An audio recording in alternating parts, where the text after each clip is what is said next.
Nous allons repartir pour cette partie de conclusion avec d'abord donc pour vous faire un petit programme, une table ronde de 30 minutes qui s'affiche, dont le titre ici s'affiche derrière moi, inflation, sobriété des comportements, qualité de l'eau, le casse-tête du financement de l'eau et de l'assainissement. On va enfin parler financement puisqu'on en a beaucoup parlé déjà un petit peu ce matin et vous en avez parlé dans les ateliers.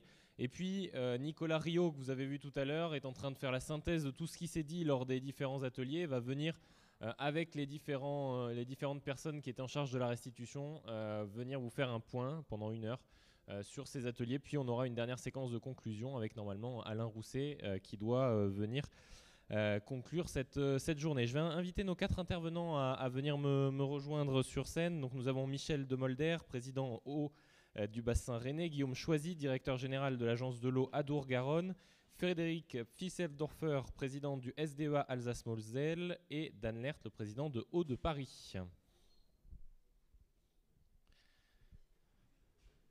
Asseyez-vous. Est-ce que chacun a un micro ?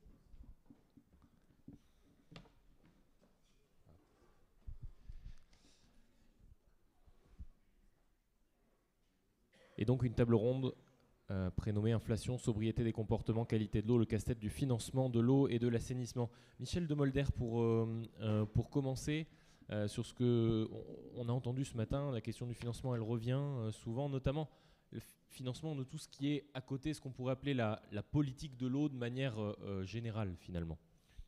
Oui, parce qu'on en a parlé dans les tables rondes ce matin, mais je pense aussi dans les ateliers, quand on parle de l'eau potable, puisque la collectivité eau du bassin rennais a cette compétence production-distribution potable. On regarde évidemment la préservation de la ressource, donc il y a déjà toutes les actions de reconquête de la qualité de l'eau, hein, donc voilà, et on sait bien que ça veut dire travailler avec le monde agricole, mais pas que.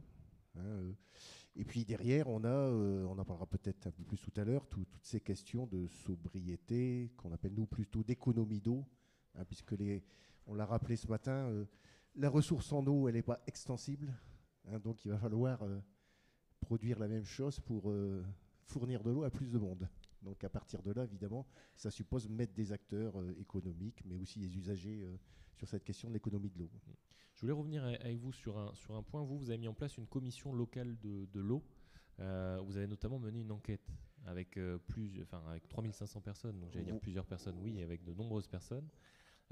Et sur la question de justice sociale, notamment autour de l'eau. Alors bon, c'est ma deuxième casquette en tant que président de la commission locale de l'eau qui fait qu'effectivement, on est dans le cadre d'une révision du SAGE très axée sur les effets du changement climatique, hein, et de voir comment le SAGE pourrait être un document qui tient davantage compte de ces problématiques de gestion quantitative. Mais vous savez, gestion quantitative, qualitative, les deux vont de pair.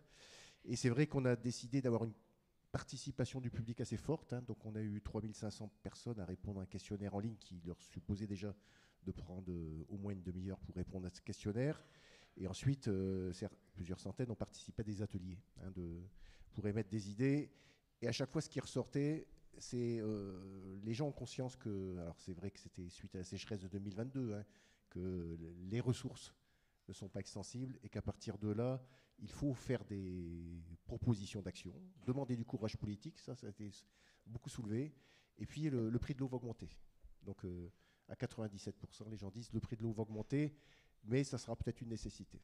Et ils sont prêts à payer plus. Alors 97% disaient le prix de l'eau va augmenter, 95% disaient on est prêt à payer plus si il y a des actions de mise en place. C'est-à-dire de reconquête de la qualité de l'eau, voilà, de partage de l'eau aussi, parce que derrière, on voit bien qu'on peut avoir des conflits d'usage qui se mettent en place. Et là, c'est une approche aussi peut-être nouvelle, hein, puisqu'on pensait que l'eau était en libre service, mais on voit bien que ce soit l'eau brute ou l'eau potable, il faut se poser les bonnes questions. Et du coup, vous avez mis quoi en place pour pouvoir répondre à ces attentes-là ? Alors ensuite, c'est le cadre de la révision du SAGE-Vilaine. Alors ensuite, on a ce qu'on appelle des études hydrologie, milieu, usage climat, études HMUC, hein, qui sont financées par l'agence de l'eau Loire-Bassin sur plusieurs sous-bassins versants, de façon à mettre autour de la table tous les utilisateurs, hein, de l'eau brute et de l'eau potable, et à partir de là, voir quelles sont les ressources dont on dispose par sous-bassin versant et quelles seront les mesures à prendre si on était dans des épisodes avec l'accélération du changement climatique, de sécheresse qui peuvent se répéter 2 années de suite. Parce que on voit bien que les préconisations du GIEC nous annoncent ces hypothèses-là. On a beaucoup parlé du travail avec les agriculteurs aussi ce matin. Sur votre bassin, c'est quelque chose de marqué. Alors c'est quelque chose qui est marqué depuis longtemps sur les actions de préservation de la ressource, à travers les financements de contrats territoriaux de bassin versant, à travers la mise en place de ce qu'on appelle, nous, le projet Terre de source, c'est-à-dire que la valorisation des produits agricoles auprès des marchés de cantines de restauration scolaire, de marchés publics, ou auprès de grandes surfaces, qui permettent justement aux agriculteurs de s'engager à ne plus utiliser les pesticides qu'on retrouve dans nos usines d'eau potable et à partir de là avoir une valorisation de leurs produits. Ça supposait travailler, puisque les codes marchés publics ne permettent pas de travailler sur le localisme, donc on est sur un marché de prestation de services. Et là, on a actuellement 120 agriculteurs qui sont engagés sur cette démarche. On a mis en place une société coopérative d'intérêt collectif, rassemblant des producteurs, des distributeurs, des collectivités territoriales, des associations. L'objectif, c'est d'essaimer ce modèle-là déjà sur nos territoires hauts, mais aussi à partir de la compétence qualité de l'air des EPCI. Et vous l'avez financé comment ? Alors, pour l'instant, on bénéficie, puisqu'on avait remporté, on va dire, pas une sorte de prix, mais on a été retenu par le gouvernement sur les programmes d'initiative, d'innovation. Et donc, on a un financement jusqu'en 2028 qui finance des actions pour des entreprises qui sont dans la recherche de chimie verte, par exemple, ou d'autres procédés permettant de ne plus utiliser de pesticides. Et puis ensuite, on finance ce procédé-là, mais c'est un procédé qui nécessite d'être sur du long terme, parce que c'est un peu comme les paiements pour services environnementaux. Il faut que ça retrouve aussi la construction de filières agricoles. La Bretagne, par exemple, connue pour ses galettes de sarrasin, mais ne produisait même pas 20% de son blé noir. Donc là, on a cette filière aussi, blé noir sarrasin, bio ou pas bio, qui se met en place de façon à ce que on ait aussi des filières qui permettent de financer ensuite les agriculteurs. Guillaume Choisy, on a entendu Bruno Cotresse ce matin nous dire parfois on manque un peu de visibilité sur cette question de l'eau par rapport à tous ces enjeux qui ont été évoqués ce matin, le rôle des agences de l'eau dans les prochains mois, dans les prochaines années. Alors la visibilité, je pense qu'on l'a. On a adopté il n'y a pas si longtemps que ça, il y a 2 ans, les SDAGE dans chacun des bassins. Et c'est quand même les feuilles de route communes que l'on a en termes de stratégie sur la préservation de l'eau. La visibilité sur les moyens financiers, on les a aussi. Je pense que le plan eau va marquer pour le monde de l'eau un vrai virage. Un virage en termes de moyens, mais aussi un virage en termes de paradigme. C'est-à-dire que ce qu'on appelait parfois avant le petit cycle, le grand cycle de l'eau, aujourd'hui on parle plutôt d'adaptation au changement climatique, et du cycle de l'eau, il n'y en a qu'un seul. Et c'est celui-ci qu'il faut préserver et probablement travailler. Mais c'est ce que vous évoquiez aussi au sein de la clé, j'imagine, c'est comment on préserve la ressource en eau. Alors par des pattes, notamment quand il s'agit de préserver les territoires, et c'est un des missions du plan eau qui sont ciblées avec plus de 185 millions d'euros sur ces enjeux-là, mais aussi avec un bassin comme le nôtre, c'est multiplié par 4 le nombre de captages à protéger. Et c'est nécessaire. Mais ça nécessite pour ça d'avoir une action globale. Alors on voit, on a ici en Nouvelle-Aquitaine, sur des territoires où on a plus de 20 ans, 15 ans de recul, et ça baisse. Parfois, il faut du temps, selon les sols. 15 à 20 ans, on a parfois une stabilisation des pesticides et une vraie baisse des nitrates sur les surfaces ou sur des captages. Mais ça nécessite d'avoir une vraie massification des actions. C'est-à-dire qu'on doit mettre autour de la table l'ensemble des agriculteurs, l'ensemble des acteurs. Ça ne veut pas dire qu'on passe tout le monde en bio, mais ça nécessite parfois avoir une certaine proportion. Ça veut dire que chacun doit aussi baisser l'impact pesticides. Et on sait que quand on baisse de 25%, on ne touche pas trop au modèle économique. Au-delà, c'est plus sensible, que ça nécessite aussi de nouvelles filières avec des systèmes de diversification, et que globalement, ce système-là, pour se mettre en place, il faut à peu près une dizaine d'années, et puis après une dizaine d'années au moins pour pouvoir avoir des résultats. Donc c'est le rapport au temps qui est probablement différent du rapport effectivement qu'on a au quotidien ou sur un temps politique. On ne peut pas avoir les résultats dans un mandat ou dans des choses comme ça, mais c'est des points importants. Et c'est important parce qu'on le voit sur Adour-Garonne, on a déjà des territoires où on n'a probablement pas fait assez de préventif, donc soit on a fermé les captages, et ça c'est en milliers, soit aujourd'hui on a été obligé de garder les captages parce qu'on n'avait pas de ressources, cette eau-là est illégale, elle est en dérogatoire, Et quand on le traite, par exemple, la concentration est trop importante, c'est le cas sur certains captages, on en a sur un département 27 captages, où la durée de vie du charbon, parce qu'on est obligé de passer par des filtres à charbon pour enlever les pesticides, au lieu d'être de 2 à 3 à 5 ans ailleurs, elle est de 6 mois, maximum 6 mois, entre 3 et 6 mois. Donc je ne dis pas le coût pour la collectivité. Et là, on n'arrive pas à maîtriser les coûts dans ces collectivités-là, en termes d'accès à l'eau potable, parce que le coût de fonctionnement devient prohibitif. Déjà, le coût d'investissement, parce que pour mettre dans des petites stations de moins de 50 000 habitants, c'est complexe pour pouvoir la financer. Et quand il faut faire de la microfiltration, de l'ultrafiltration, ultraviolet, filtre à charbon, etc., ça devient relativement assez lourd.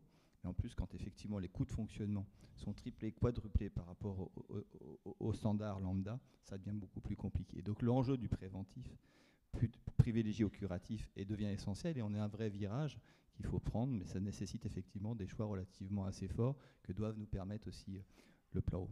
Oui, et comment on les finance aussi, ces choix, ce préventif qu'on a toujours un peu de mal à financer en France, finalement, quel que soit le domaine. Oui, alors il y a des choix forts qui ont été faits dans le plan eau, ça donne de la visibilité, de la capacité aussi à être sur le temps long parce que c'est nécessaire, mais on garde aussi des enjeux sur le curatif qui restent assez présents, sur l'interconnexion. Un bassin comme le nôtre, on a aussi vécu 2022, c'était 400 collectivités en rupture d'eau potable. La plupart, ça a été du citernage, quelques distributions en bouteille. Là, aujourd'hui, on est à 100 collectivités, 180 au niveau national, c'est ce que évoquait Jean Launay tout à l'heure dans le cache qu'il présidait sur l'eau. 180 collectivités en rupture, on en a 100 sur le bassin Adour-Garonne. Et c'est les mêmes qu'on avait souvent en bassin, c'est-à-dire qu'il y a parfois aussi une gouvernance, des retards d'investissement. 80% en 2002, 80% de ces collectivités-là étaient gérées à la commune et plutôt effectivement sur des territoires ruraux.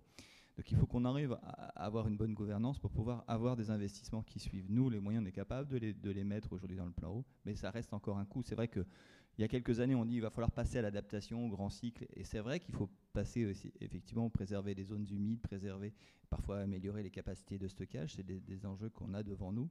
Mais à court terme, on a aussi besoin de sécuriser l'eau potable. Il y a encore des interconnexions. Nous, on est passé de 180 en 2 ans, de 180 000 km linéaires d'adduction à 203 000 aujourd'hui. On est à 203 000 km de réseau sur le bassin Adour-Garonne. On a 128 000 km de rivières, c'est un tiers des rivières françaises, du kilométrage des rivières françaises. En proportion, on a beaucoup plus de réseaux d'eau potable que ce qu'on a. Et on en crée encore. Il va falloir l'entretenir, mais on en crée encore. Et c'est ça un peu les défis que l'on a face à nous. Et des défis financiers, c'est effectivement des aides des agences qui vont être renforcées sur ces systèmes-là, renforcées aussi sur l'assainissement, parce qu'on voit la directive RU est arrivée et va être amplifiée dans les prochains jours. Ça nécessite aussi d'accompagner les investissements pour les rejets. Et on voit en cette fin d'été, ou en cette période, ici sur le sud, notre premier problème aujourd'hui, ce n'est pas la quantité d'eau, même si on ne respecte pas les DE, sur les 80% du territoire, on est en dessous du DE, Charente, Garonne, Tarn, Aveyron, tout cela, on est en dessous du DE.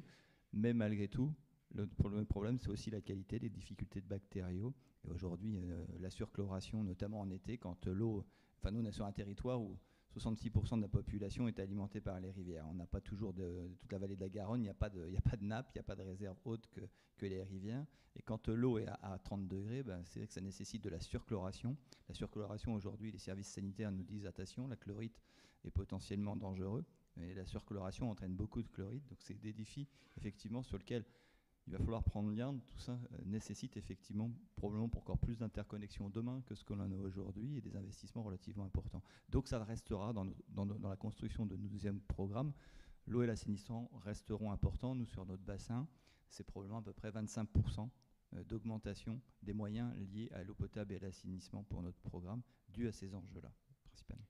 Dan Leert, à Haute-Paris, c'est des sujets que vous avez aussi, du coup, sur toute cette question du travail avec les agriculteurs, de comment on finance toute cette politique de l'eau et aussi cette logique du pollueur-payeur, comment on pourrait ajouter ça aussi à toutes ces logiques de financement de l'eau.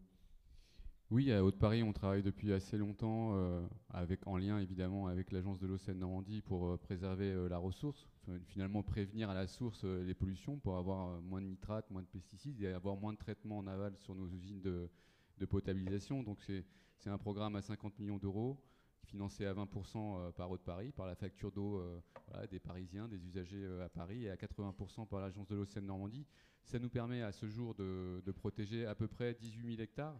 Et on espère en protéger demain 20, 25 000 et bientôt aller vers les 40 000 hectares très prioritaires, très sensibles aux pollutions sur nos aires de captage et d'alimentation. Mais ce que je voudrais dire, c'est que il faut aller plus loin dans cette direction. Il faut accompagner les agriculteurs qui protègent l'eau. Ça, c'est une évidence pour tous les opérateurs d'eau et d'assainissement et pour toutes les agences de l'eau.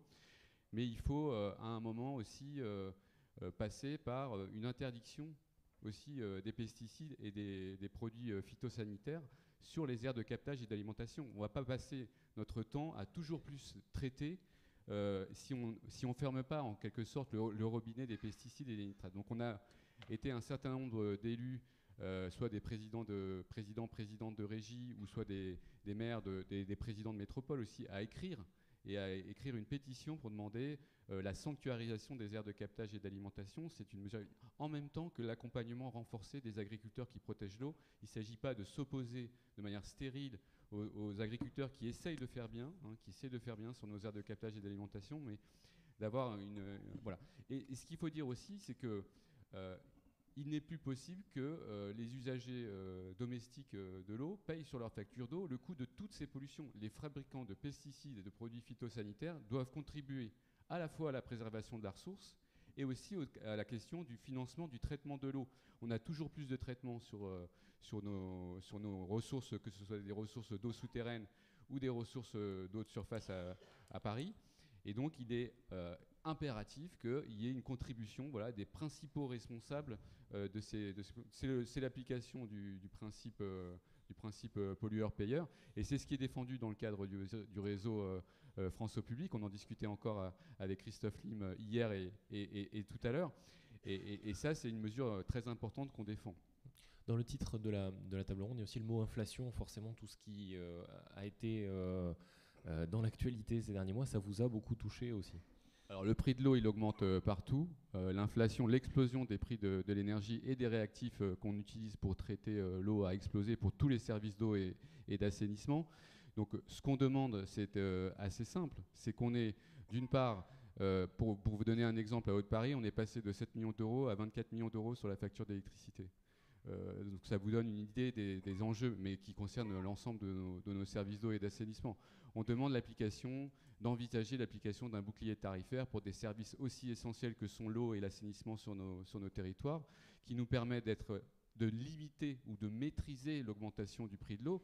Parce qu'encore une fois, dans l'ADN de nos régies publiques, de France au public, des services d'eau et d'assainissement, il y a l'accès de tous à l'eau. Et donc, on doit à tout prix maîtriser le prix de l'eau. Et on peut le faire à travers un bouclier tarifaire sur l'énergie pour les services essentiels. Donc, c'est une demande qui est posée. Deuxième demande, réduire la TVA sur l'assainissement. Et à 5,5 sur l'eau potable, elle est à 10 sur l'assainissement. Elle pourrait être à 5,5 aussi sur l'assainissement. Ce sont des mesures qui nous permettent de limiter la hausse du prix de l'eau. Frédéric, sur le SDEA, chez vous en Alsace-Moselle, je vous ai vu plusieurs fois opiner sur ce qu'ont dit vos collègues. En réalité, j'opine du chef depuis le début, hein, depuis cette matinée, et la qualité des contributions, y compris d'ailleurs il y a encore quelques minutes dans les ateliers où évidemment le financement était au centre de nos problématiques. J'ai quand même l'impression qu'il y a vraiment de très bonnes raisons qui font qu'on soit tous dans France au public, parce qu'on partage quand même une vision commune. Moi, je souhaite davantage m'exprimer un peu avec un peu de subjectivité, parce que sur la question du casse-tête du financement, on y est tous confrontés. Mais je me dis, il faut d'abord répondre à un certain nombre de questions. La question du prix de l'eau, hein, et de l'assainissement, on ne la règle pas si on n'a pas d'abord réglé le problème des coûts et surtout, et peut-être d'abord, la question de la valeur de l'eau. Hein, ce matin, on a beaucoup insisté, et c'était heureux, on a insisté sur les problématiques écosystémiques qu'apporte l'eau.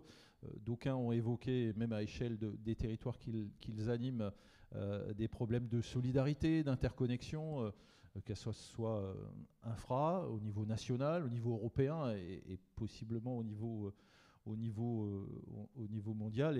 Et on a aussi évoqué la dimension un peu anthropologique de l'eau. On a parlé de la valeur. Et je voudrais dire une chose, parce que je saisis l'occasion, Monsieur le Président, pour le dire. Quand nous étions un certain nombre aux Nations Unies, on ne s'attendait pas à voir des acteurs publics et des acteurs publics décentralisés. Voilà.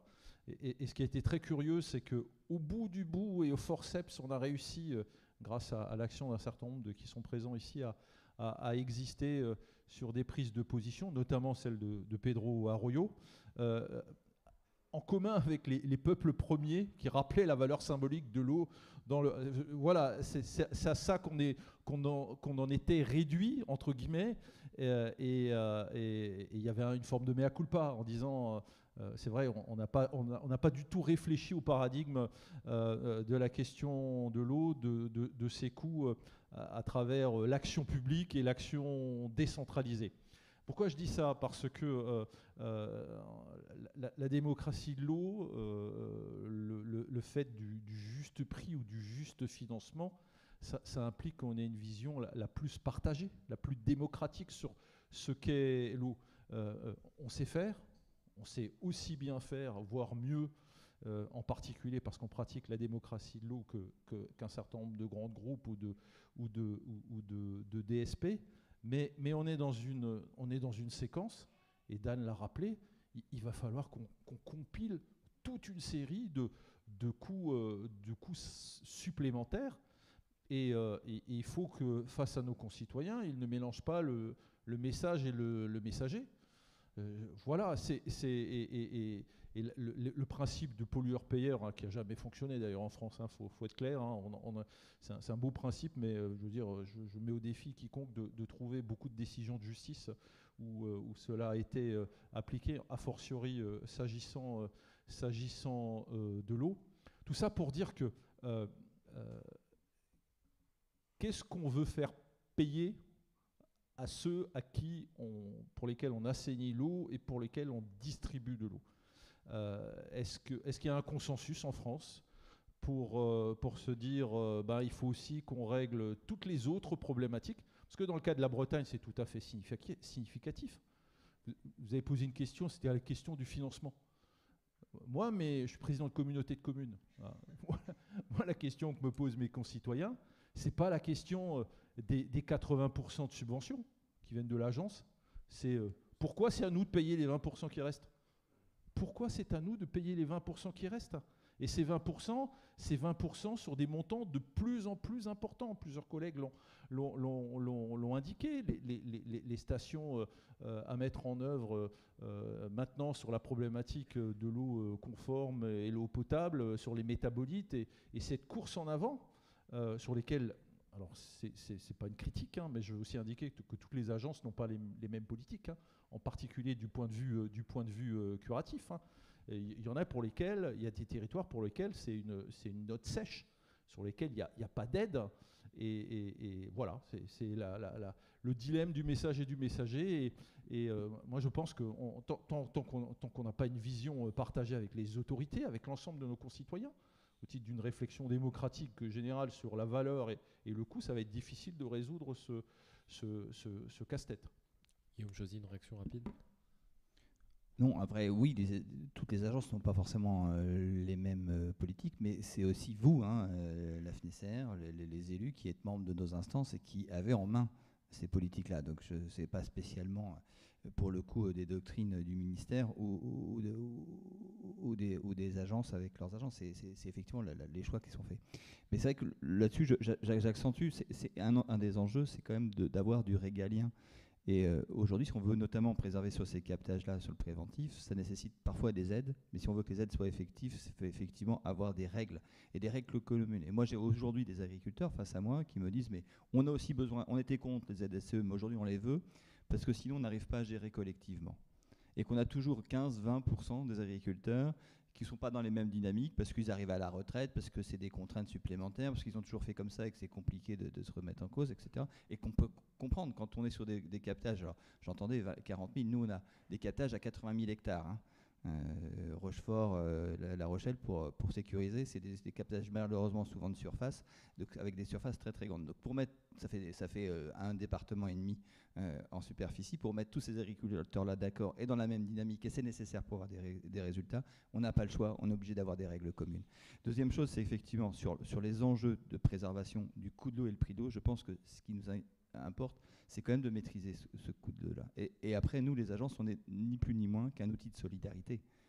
Ni plus ni moins qu'un outil de solidarité qui peut permettre de faire de la planification sur des choix qui sont remis à l'échelle locale. Mais même d'un sous-bassin à l'autre aujourd'hui, les solutions deviennent très diverses. Et vos besoins, vous, élus, sont de plus en plus divers dans les solutions d'application, parfois même pour avoir des mêmes objectifs. C'est pour ça que la gouvernance locale est très importante, que nous, on a fait le choix de s'appuyer sur des EPTB, mais ce n'est pas forcément des choix à répercuter ailleurs, parce que le système RMC ou Seine-Normandie peut-être sont très différents d'une autre en termes d'organisation géographique.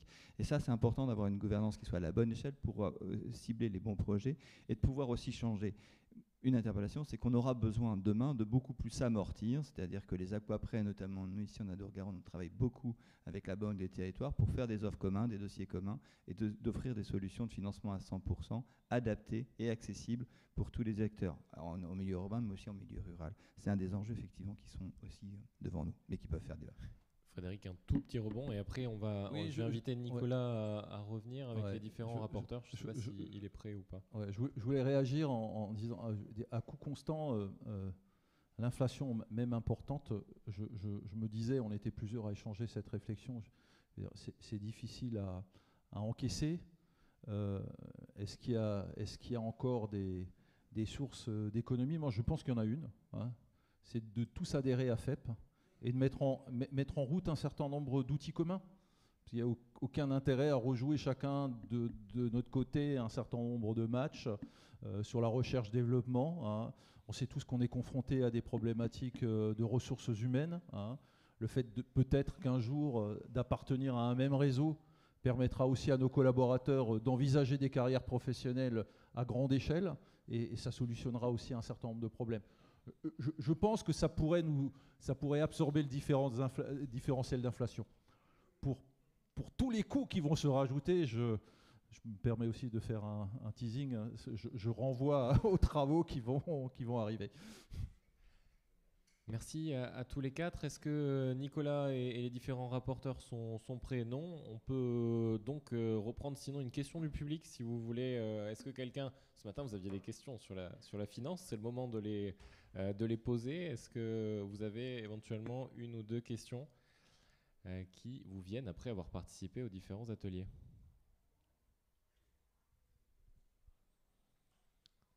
Et là on est en plus sur la digestion, en plus de la première question. Facile. Sinon, Michel de Molder, ce qu'on entend un peu dans vos différents discours, on a souvent dit l'eau paye l'eau. Est-ce qu'il faut justement une évolution un peu de cette formulation? Enfin, l'eau paye, comme on l'a dit ce matin, plus que l'eau. Hein. Elle paye souvent la biodiversité et paye aussi la dépollution. Donc voilà, c'est important de le rappeler, parce que c'est vrai que l'eau paye l'eau, c'est un principe aussi comme pollueur-payeur, mais qui n'est pas toujours appliqué. Non, on sait tous que voilà, on a des enjeux de renouvellement de réseaux, parce qu'on a des réseaux aussi qui ont été mis dans certaines années, hein, donc le renouvellement, il y a nécessité d'accélérer les choses. Donc du coup, ça va avoir un coût plus important, hein, et en même temps, on sait qu'on va devoir fournir la même quantité d'eau à une population plus nombreuse, donc derrière, le prix de l'eau, il faut le dire aux habitants, et je pense qu'ils l'entendent. À partir du moment aussi qu'il y a des actions justes qui sont mises en place, le prix de l'eau va augmenter, quoi, hein. Ensuite, je pense effectivement que par rapport à l'énergie, par exemple, c'est complètement aberrant qu'on soit rentré dans un système concurrentiel depuis la loi NON. Les services publics devraient être sur un tarif réglementé. Voilà, et je le dis, moi, il y a des réunions de maires en ce moment sur les EHPAD publics qui sont plus en capacité de, peut-être au bout de l'année, là, de financer même les salaires des EHPAD, hein. Donc, il y a un billet de maire là qu'on déjà interpellé le gouvernement. Je pense qu'il y a des motions qui vont circuler. Les services publics doivent être sur des tarifs réglementés de l'énergie. Déjà, qu'on n'ait pas géré ça, quoi. Parce qu'actuellement, c'est de la spéculation, quoi. Ensuite, sur les réactifs, c'est autre chose, parce que peut-être qu'on peut aussi avoir des groupements d'achat communs. Enfin, voilà, des choses qui sont à envisager en termes de réseau, quoi. Mais Comme le prix de l'eau va augmenter automatiquement à travers les actions d'investissement nécessaires, il faut aussi que le gouvernement là-dessus prenne des actions par rapport au prix de l'énergie en tout cas. Merci à tous les quatre pour cette participation. Restez là. Nicolas va venir présenter les résultats des différents ateliers et vous allez pouvoir aussi réagir pour le coup à ce qui s'est dit dans les ateliers. Nicolas. Tu préfères le micro ?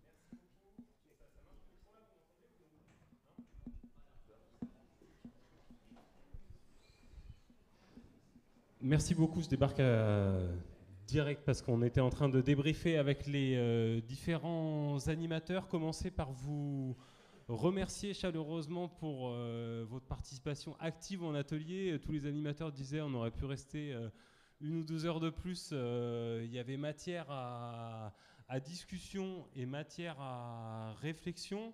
Vous dire que du coup on a pris en note tout ce qui a été raconté et que ça vous sera transmis dans la synthèse de la journée.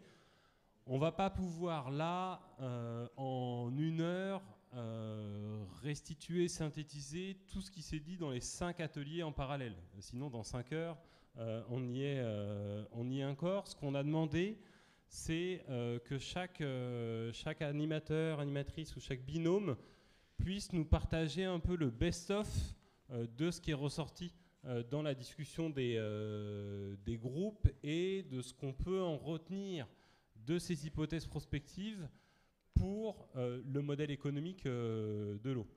Et messieurs les élus, ce qu'on vous propose, si vous en êtes d'accord, c'est en écoutant un peu ces best-of, de se faire ensuite un tour de réaction pour voir un peu ce que ça vous évoque, là où ça vous interpelle, avoir un peu votre rapport d'étonnement, quoi. Qu'est-ce qui vous surprend, qu'est-ce qui vous conforte, qu'est-ce que vous en tirez aussi sur un peu le message spécifique d'eau publique sur ces débats du modèle économique. Et puis, si on arrive à tenir le timing, ça nous laissera le temps d'avoir un échange avec la salle, que vous puissiez aussi réagir à ce qui va vous être restitué. C'est bon pour vous ?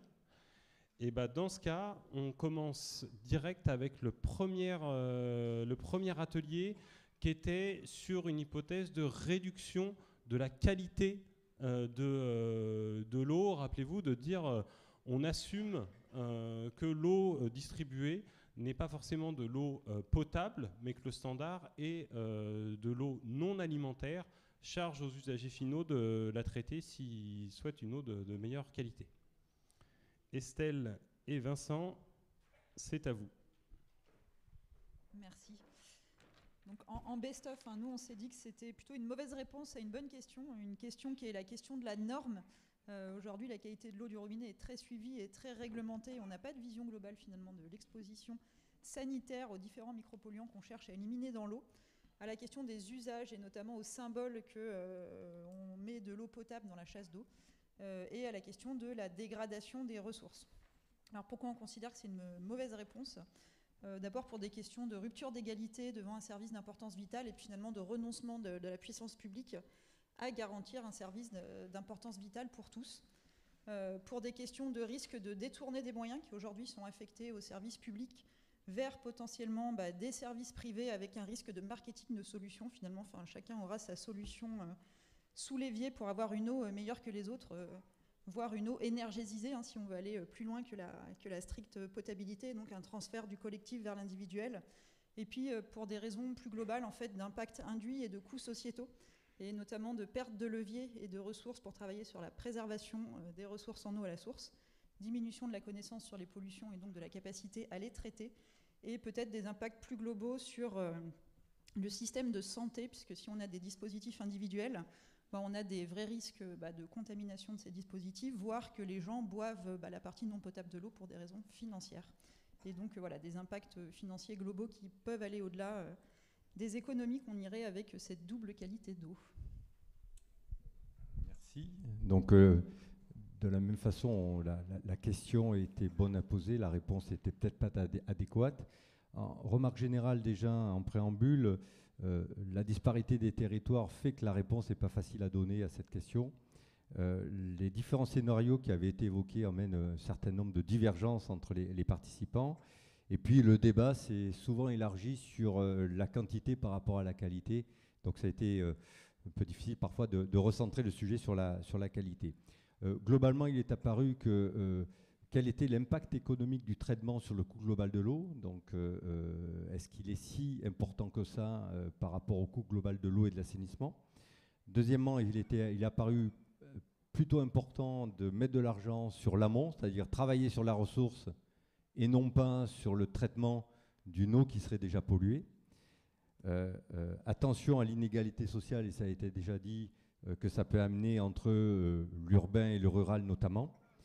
Des dissensions aussi dans le groupe sur le risque de régression sociale, c'est-à-dire est-ce qu'on est prêt à accepter que l'on ait une eau moins potable ou plus potable,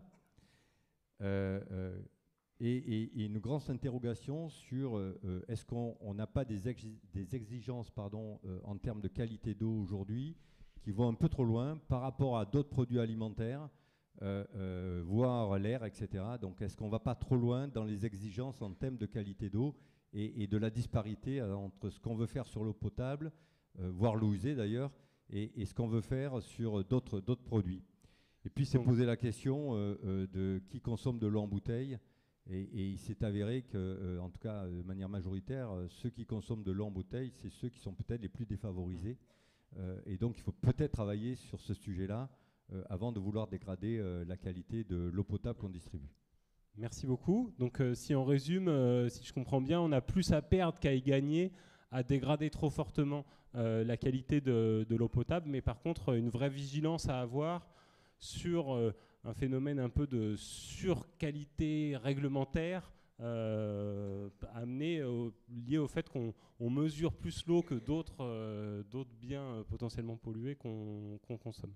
Merci beaucoup. On passe à la deuxième hypothèse, toujours sur la stratégie de réduire les dépenses, mais cette fois-ci du côté de l'étendue de l'infrastructure de réseau, avec cette hypothèse, et si demain on encourageait davantage l'eau potable non collective au même titre que l'assainissement non collectif. Yves, je te laisse la parole, je t'invite à bien te mettre au centre qu'on puisse Oui, se voir. donc deuxième groupe qui a travaillé sur le sujet, dont je parle évidemment également sous leur contrôle, et les groupes se suivent et ne se ressemblent pas forcément, puisque bonne question, bonne réponse, en tout cas pour le groupe. Donc la question posée, c'est est-ce qu'on n'aura pas vocation, déjà aujourd'hui, mais peut-être encore plus à l'avenir, à ne plus avoir des extensions de réseau, voire à déconnecter une partie de notre population qui est sur des antennes isolées. Et on a même extrapolé peut-être sur d'autres usages qui ne seraient pas forcément isolés, mais qui auraient peut-être aussi, pour lesquels on aurait aussi peut-être des difficultés économiques à les raccorder. Donc vous voyez, plutôt une bonne question. Globalement, d'ailleurs, un certain nombre de collègues sont déjà confrontés à la situation sur des extensions de réseau qu'ils refusent ou qu'ils essayent de refuser mais n'y arrivent pas. Mais sur la projection, forcément plus difficile de dire est-ce que demain je pourrais déconnecter un certain nombre d'abonnés. La réponse n'est pas fermée, c'est plutôt oui, il faudra peut-être quand même qu'on y aille parce qu'on n'aura plus les moyens de se payer ces extensions de réseau ou ces renouvellements de réseau dans des conditions économiques du moment, avec effectivement les recettes associées. Donc on a évoqué un petit peu plus tôt vers la fin, et je fais écho tout de suite à ça, sur la question de la solidarité. Du coup, il y a une disproportion entre des abonnés qui auraient droit à certains services et d'autres qui auraient droit à d'autres services. On a aussi eu un échange en disant oui, mais les ruraux, ils savent déjà qu'ils n'ont pas les mêmes services qu'en ville et ils acceptent bien de ne pas avoir de trottoir dans leur hameau. Donc peut-être à travers soit de l'accompagnement lorsqu'on est amené à leur dire vous n'aurez plus accès à un service public direct de l'eau potable jusqu'à chez vous. Si on les accompagne, si on fait preuve de pédagogie, ils doivent pouvoir comprendre que ce cheminement, il devient nécessaire sur un certain nombre de nos territoires. Ensuite, on a abordé la question prospective autour de l'urbanisme en disant on ne pourra pas réussir cet exercice sans réussir aussi à intégrer les politiques de l'urbanisme et permettre, notamment à travers le zonage AEP, et là où on a bien vu que le zonage AEP, même s'il existe déjà dans la réglementation, il n'est pas forcément connu et pratiqué, mais on s'est dit il y a aussi déjà des outils qui nous permettraient d'avancer un petit peu sur cette question-là. Donc ensuite sur la question de est-ce que une fois déconnecté ou une fois ou non raccordé, est-ce que on accorde quand même un service public de l'eau potable à ses administrés? La réponse a été quand même plus mitigée, pas forcément. Est-ce qu'il faut que le service public de l'eau potable, en l'occurrence, aille jusqu'à apporter un service public non collectif auprès de ces administrés-là? Une réponse plutôt négative, parce que notamment sur la question de est-ce qu'on sera capable de faire, est-ce que ça ne coûtera pas plus cher que de les connecter directement? Et puis une question aussi autour du risque associé de ce contrôle-là ou de cet accompagnement, puisqu'on est sur un risque sanitaire, hein, puisque dès lors que les abonnés doivent se débrouiller par eux-mêmes, si je caricature un peu le propos, il y a quand même un risque sanitaire lié à la consommation d'eau qui serait issue de ça. Et du coup, sur les moyens apportés potentiellement pour ces abonnés-là, c'est les accompagner sur quelle eau vous pourriez utiliser. C'était un peu écrit dans la note, les eaux pluviales, les eaux grises, le puits du secteur. Et puis sur la partie strictement eau potable, on a plutôt renvoyé sur malheureusement les distributeurs d'eau en bouteille par défaut, mais en considérant aussi peut-être que la part de cette population reste quand même faible par rapport à l'ensemble de la population desservie. Ça, c'est un point vraiment intéressant parce que ça montre que dès qu'on touche au niveau de service, que ce soit sur les réseaux ou sur la qualité de l'eau, revient assez vite la question de la ligne de partage entre services publics et offres privées, et de se dire, moi c'est ce que je retiens un peu, ce point de vigilance, de dire attention à pas, en voulant faire des économies, se priver d'une certaine maîtrise publique. Ça me fait penser à ce qu'on entend en ce moment sur la rénovation énergétique, où vos collègues de l'énergie butent sur le fait que la rénovation énergétique repose sur des acteurs privés dont ils n'ont pas la maîtrise et qui se traduit par une multiplication des arnaques, par une offre peu lisible et une difficulté de fonctionnement des aides. Donc c'est de voir aussi comment c'est une ressource de l'eau publique que de maîtriser d'une certaine manière la chaîne de bout en bout, quoi. Un petit dernier point, on a fait un peu le parallèle quand même entre le sujet qu'on a abordé et puis l'assainissement collectif, non collectif, puisqu'effectivement sur l'assainissement non collectif, il y a aussi une tendance au retour à l'assainissement non collectif et potentiellement aussi à la déconnexion d'un certain nombre d'abonnés qui sont aujourd'hui en assainissement collectif. Donc un petit parallèle, mais sur la question du service public de l'assainissement collectif, est-ce que pourrait devenir demain un service public de l'eau potable non collective, hein, c'était un peu écrit comme ça dans l'intitulé. On s'est dit qu'on ne peut pas totalement le mettre dans la même ligne. On a comparé d'un côté des enjeux environnementaux, hein, sur l'ANC, et puis d'autre côté des enjeux sanitaires. Et du coup, là, on a été un peu fragile sur est-ce qu'on peut apporter un service de type contrôle sur une question sanitaire qui est quand même d'un enjeu important. Merci beaucoup Yves. On passe à la troisième.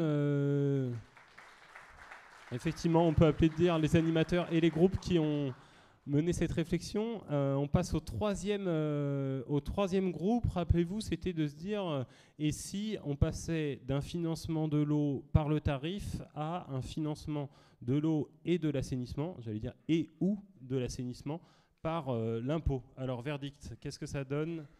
Christophe et Vincent, je crois. Laurent. Alors déjà, ce qui est intéressant, c'est qu'on n'avait pas la même énergie dans les deux salles, et je ne veux pas spoiler l'atelier de Laurent. Ce qu'on peut retenir, c'est que finalement, le côté séduisant de passer par l'impôt, c'est qu'on irait accéder à des données que seul le fisc détient, c'est-à-dire la composition du foyer, le coefficient familial, et donc quelque part derrière, on peut engager un peu de social. C'est aussi que le fisc finalement disposerait de moyens de recouvrement beaucoup plus performants que ce qu'on pourrait avoir. Et j'ai un collègue qui juste après me disait, mais rappelons-nous qu'on arrive à des taux de recouvrement de 98% avec une agence comptable interne. Donc voilà, c'est pas faux. Sur les vigilances, c'est finalement confier à un impôt à l'État le fait de prélever et de redistribuer. Ça ne donne pas les garanties suffisantes sur le fait que la redistribution soit complète et soit juste, et sur le fait que cet impôt soit pérennisé, qu'il ne puisse pas, par une décision unilatérale, être supprimé. Et ça, c'était la grosse vigilance qui était là, sans parler après de tous les problèmes de formules de péréquation, finalement, pour que cette redistribution soit juste. Là où, finalement, en étant au niveau local du service de l'eau, on a beaucoup plus de visibilité sur le réel coût du service et le coût de la... comment dire ? Non, on va dire le coût du service. Je te laisse, du coup, rebondir sur ton groupe. Ok, merci. Alors effectivement, le groupe a été assez unanime pour être plutôt dans une posture de dire l'impôt est une fausse bonne idée, parce qu'effectivement, s'il s'agit de forfaitiser les recettes des services de l'eau, on peut jouer dans la logique qu'on a aujourd'hui avec la redevance et la facture classique, avec une part abonnement et une part proportionnelle. C'est à terme d'augmenter la part d'abonnement, la part forfaitaire, pour justement essayer de trouver cette nécessité de forfaitiser une partie des revenus. Et le groupe a vraiment beaucoup insisté, je ne vais pas redire ce qui a été dit avant, mais a beaucoup insisté sur le contexte du changement climatique qui fait qu'on ne peut pas se passer d'un levier qui permet de bâtir un discours sur le lien entre le volume d'eau facturé et le geste d'économie d'eau, en fait. Et que partir sur l'impôt, ça paraîtrait un contresens de l'histoire. Alors le groupe s'est aussi dit peut-être que l'impôt quand même pourrait être un moyen de financer certains investissements. Donc un transfert du budget principal qui est somme toute autorisé dans certaines règles.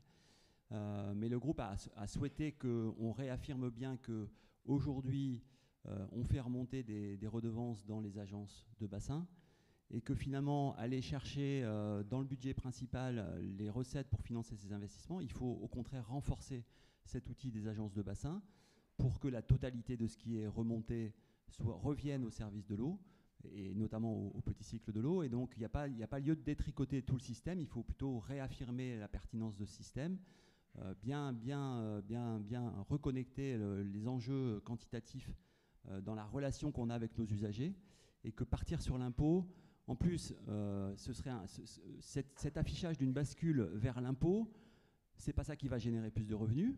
Et on sait en plus qu'à un moment donné, on pourrait se faire capter cette taxe-là par l'État et qui nous redonnerait en dotation de compensation.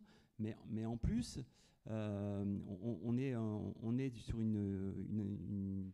un état d'esprit où l'impôt a mauvaise fortune. Enfin, l'impôt est décrié. On est dans un pays où il y a trop d'impôts. Donc nous, on pense que c'est une mauvaise solution de partir sur ce sujet-là. Et on souhaite vraiment, le groupe a vraiment souhaité réaffirmer cette notion des outils des agences de bassin, avec peut-être une péréquation aussi nationale pour compenser certaines inégalités de richesse entre bassins. Exit l'impôt du coup, mais ça répond pas complètement à comment on fait face à la baisse probable des recettes qui vont arriver, quoi. Vous l'avez dit un peu avec cette question de la part fixe, ouais, et de forfaitiser les revenus, si je comprends bien, c'est de dire il faut jouer à plein la progressivité des tarifs pour être dans sa fonction incitative, et en même temps jouer à plein la part fixe pour sécuriser la capacité des opérateurs à encaisser leur coût fixe, quoi. Il y a une notion qui est ressortie du groupe, c'est qu'à un moment, l'impôt globalement, c'était une mauvaise idée. Par contre, que penser que ponctuellement, sur un sujet particulier, on puisse mobiliser l'impôt, mais voilà, avec quelque chose de très ponctuel, d'orienté, là, ça pouvait répondre en partie à ces pics de besoin d'investissement, par exemple, à un instant donné. Une dernière idée qui est quand même un questionnement qu'on a tous et qui a été très clairement posé par un des participants, c'est finalement on ne sait pas quel est le consentement à payer d'un abonné du service d'eau. Est-ce que nos concitoyens considèrent que c'est 4 € du mètre cube, 6 € du mètre cube, 8 € du mètre cube? C'est quoi? Et en fait, on est dans cette difficulté de devoir essayer de faire un travail prospectif pour y voir plus clair, pour déterminer ça va être quoi le juste prix de l'eau et ça va être quoi le consentement à payer, tout en faisant aussi contribuer les parties prenantes qui polluent l'eau en amont, etc. Ça fait une bonne question à garder en tête pour les réactions des élus, parce qu'on sait que parfois il peut y avoir un sujet sur la hausse du prix de l'eau. De fait, aucune des hypothèses qu'on a explorées cet après-midi n'était de dire il faut augmenter fortement le prix de l'eau parce que le consentement est payé potentiellement est là. Donc on vous invitera aussi à réagir là-dessus. Merci beaucoup pour ce groupe sur le passage à l'impôt. On enchaîne avec Estelle sur le 4e groupe sur le principe pollueur-payeur. Alors, concernant cette question-là, le principe en lui-même faisait consensus. Ça paraît évident, ça paraît naturel, ça paraît très, très simple. Le pollueur, c'est celui qui doit payer. Néanmoins, une des conclusions de notre groupe de travail, c'est que finalement, c'est une bonne réponse à une mauvaise question. Parce que le principe n'est pas de se dire qui doit payer, mais comment faire en sorte d'avoir un objectif global et une approche globale qui permette de réduire les pollutions en elles-mêmes.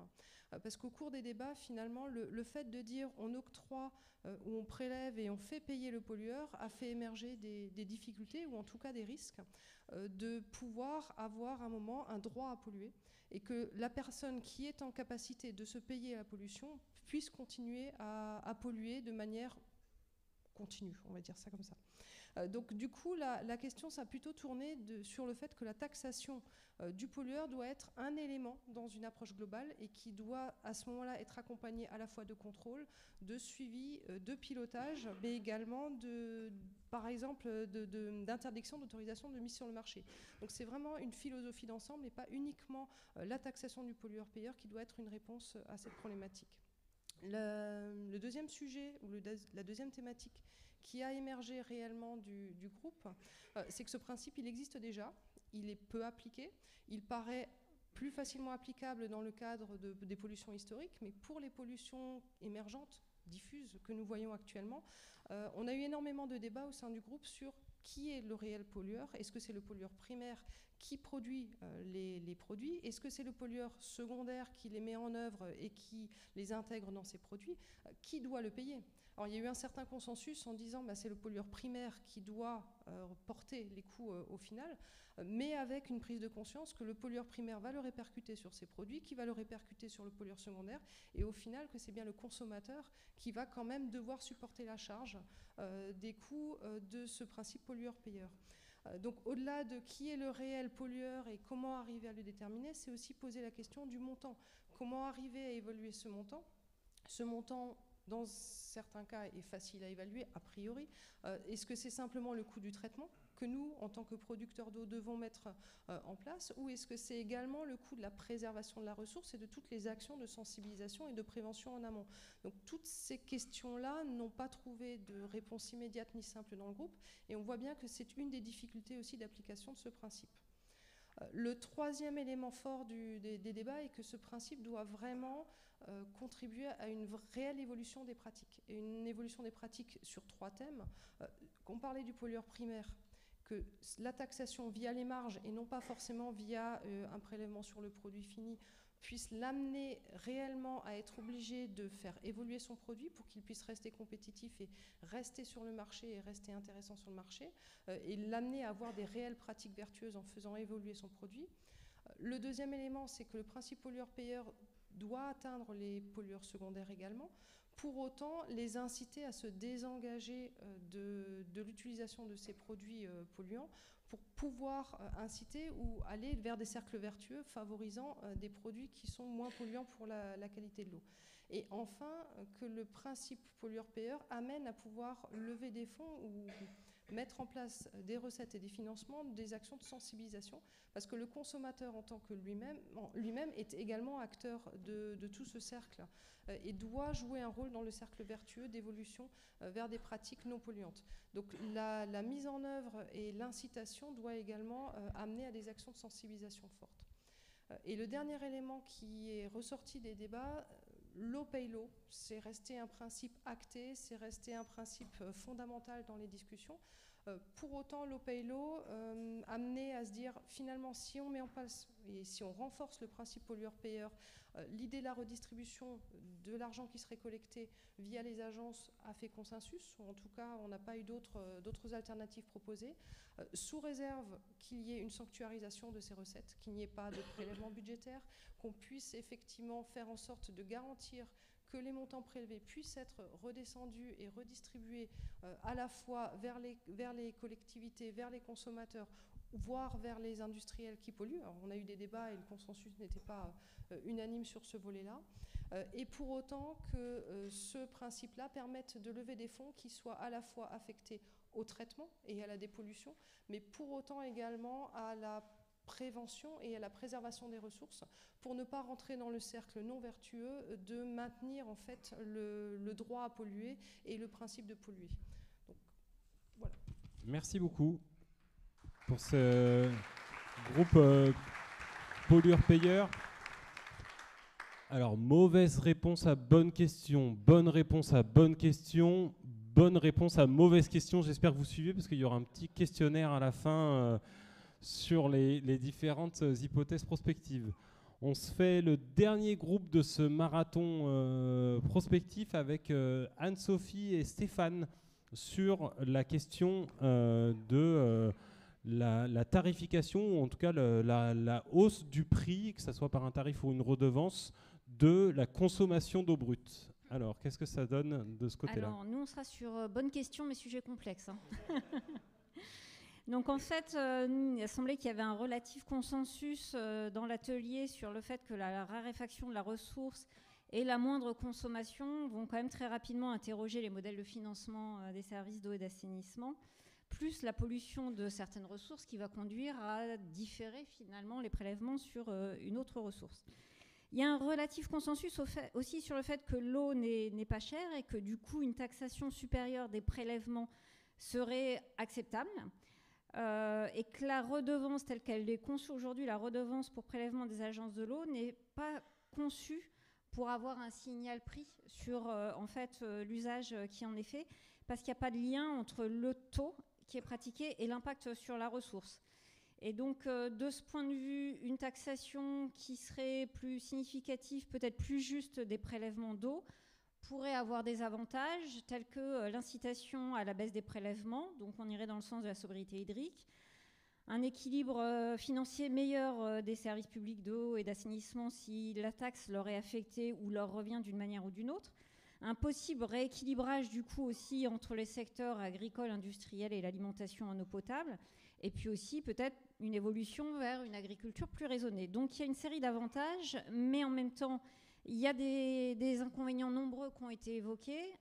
Un central qui est la notion de marchandisation de l'eau, mais surtout une complexité de mise en œuvre qui est apparue, avec plein de cas particuliers qui montraient qu'à chaque fois, en fait, ça va dépendre des territoires, ça va dépendre des pratiques, et ça va dépendre des usages. Alors on nous dit par exemple, bah oui, il y a des agriculteurs qui n'ont pas de compteur individuel, donc il faudrait les équiper. Et puis il faudrait même moduler peut-être, suivant les saisons, pour taxer le prélèvement différemment selon qu'on soit sur une période de sécheresse ou non. C'est aussi, mais comment suivre les restitutions? Parce qu'en fait, il y a des prélèvements qui derrière, finalement, restituent au milieu naturel, donc ont un faible impact, et d'autres prélèvements qui, au contraire, vont créer un transfert, voire une exportation. Donc comment on pourrait moduler ça? Autre exemple, comment on modulerait entre un agriculteur qui ferait un prélèvement pour irriguer sur un mode d'agriculture conventionnelle, une culture qui partirait à l'exportation, et un autre agriculteur qui, lui, ferait du bio et agirait pour la préservation de la ressource. Donc, en fait, on voit qu'à chaque fois, le diable se cache derrière les détails et qu'il y aurait quand même beaucoup de sujets à travailler pour avoir un système plus juste. Et puis, on a aussi beaucoup parlé de l'impact social, de l'acceptabilité et même de la gouvernance, 3 points très discutés.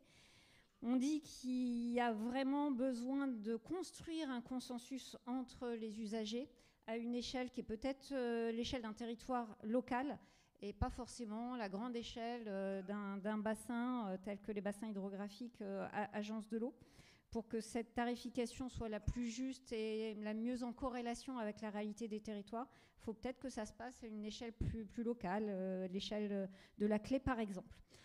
Il y avait aussi des craintes qui se sont exprimées, sans que ça fasse consensus total, sur la compétitivité entre les secteurs. Si on augmente le prix ou la taxation sur le prélèvement qui est fait par le secteur industriel et agricole, bah, quel impact ça a sur la compétitivité de ces secteurs vis-à-vis d'autres pays? Et puis un vrai sujet qui peut-être va faire le lien aussi avec plusieurs points qui ont été exprimés aujourd'hui, c'est quand même la question de l'affectation de cette nouvelle ressource, c'est-à-dire qu'elle soit affectée au service public de l'eau et de l'assainissement directement ou affectée aux agences. Si elle est affectée aux agences, il ne faut pas laisser l'agence être libre non plus de la redistribuer. Il faut que les services soient présents pour infléchir, dans le cadre notamment des programmes financiers, et donc le vote du prochain programme, le 12e, pour infléchir la manière dont cette nouvelle ressource pourrait être affectée et réaffectée en retour vers les services d'eau et d'assainissement. Je laisse compléter. Merci. Moi, je tiens à souligner la qualité du travail qui a été fait au sein des ateliers.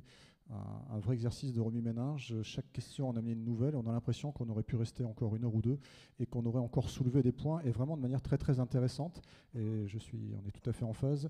Une question qui peut être assez simple, une réponse qui est extrêmement complexe. Et ce terme de complexe est revenu à de nombreuses reprises au sein de nos débats. Juste un petit complément, parce que je suis tout à fait en phase avec ce qui avait été dit, bien évidemment, c'est sur la solidarité. Le terme de solidarité est revenu à plusieurs reprises, solidarité territoriale, et que peut-être que la réflexion sur l'évolution des redevances, avec cette notion d'eau brute, d'agriculteur, d'industriel qui pourrait payer peut-être un petit peu plus, permettrait, même avec une dose locale, ça a été dit, au sein de clés, voire de PTGE ou autres, eh bien, ça permettrait peut-être d'améliorer encore la solidarité au sein des territoires et entre les territoires. Et c'est une notion à laquelle je ne pensais pas forcément qu'on arriverait en parlant de ce sujet-là, et c'est ressorti de manière claire et unanime. Voilà pour le petit complément. Merci beaucoup. Merci beaucoup pour ce groupe sur la hausse de la redevance de prélèvement de l'eau. Ça fait beaucoup de matière agitée en un après-midi.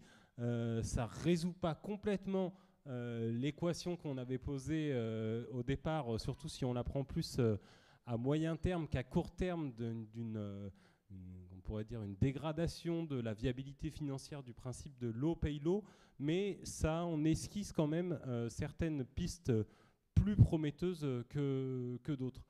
Du coup, ça me donne envie de vous faire réagir, vous qui êtes en responsabilité politique sur ces sujets-là, quand vous écoutez un peu ce brainstorming prospectif, qu'est-ce qui vous semble prometteur, et vous dites ah bah ça je prends et il faut qu'on pousse le sujet là-dessus. Est-ce qu'il y a d'autres choses qui vous font dresser les cheveux sur la tête, où vous dites mais vous êtes complètement fou d'imaginer ne serait-ce que la possibilité de voilà, comment ça vous fait réagir? Alors il y a eu beaucoup de choses, vous n'allez pas pouvoir réagir sur tout, mais peut-être 2 réactions pour chacun de vous. Allez. Ouais, moi je veux bien réagir sur la notion de solidarité qui a été exprimée en dernier ressort. Et je pense que c'est important d'être vigilant là-dessus, hein, parce que on voit bien, par exemple, je suis d'accord, le fait de dire on ne va pas passer sur un système d'impôt, mais en rappelant quand même que la taxe GEMAPI a été mise en place, et c'est un système d'impôt et qui pèse davantage sur les territoires ruraux, ceux qui ont moins d'habitants et des bassins hydrographiques plus grands. Donc l'impôt, il existe déjà à travers cette taxe GEMAPI, hein, et il ne faudrait pas que ça arrive comme ça sur le petit cycle de l'eau. Mais il n'empêche que sur le grand cycle de l'eau, c'est arrivé, hein, et c'est quelque chose de récent. Et qu'ensuite, je voulais réagir sur la déconnexion de réseaux en milieu rural. Je trouve que, est-ce qu'on se poserait la même question si c'était une question d'énergie, si c'était une question de téléphonie? Donc je pense qu'il faut un petit peu être prudent, et c'est pour ça que la notion de solidarité doit jouer, parce qu'évidemment ça coûte plus cher en milieu rural, et cette notion de péréquation, enfin nous on l'a mise en œuvre déjà sur l'harmonisation du prix de l'eau, hein, sur l'ensemble d'un territoire, et je pense qu'il faut effectivement des aides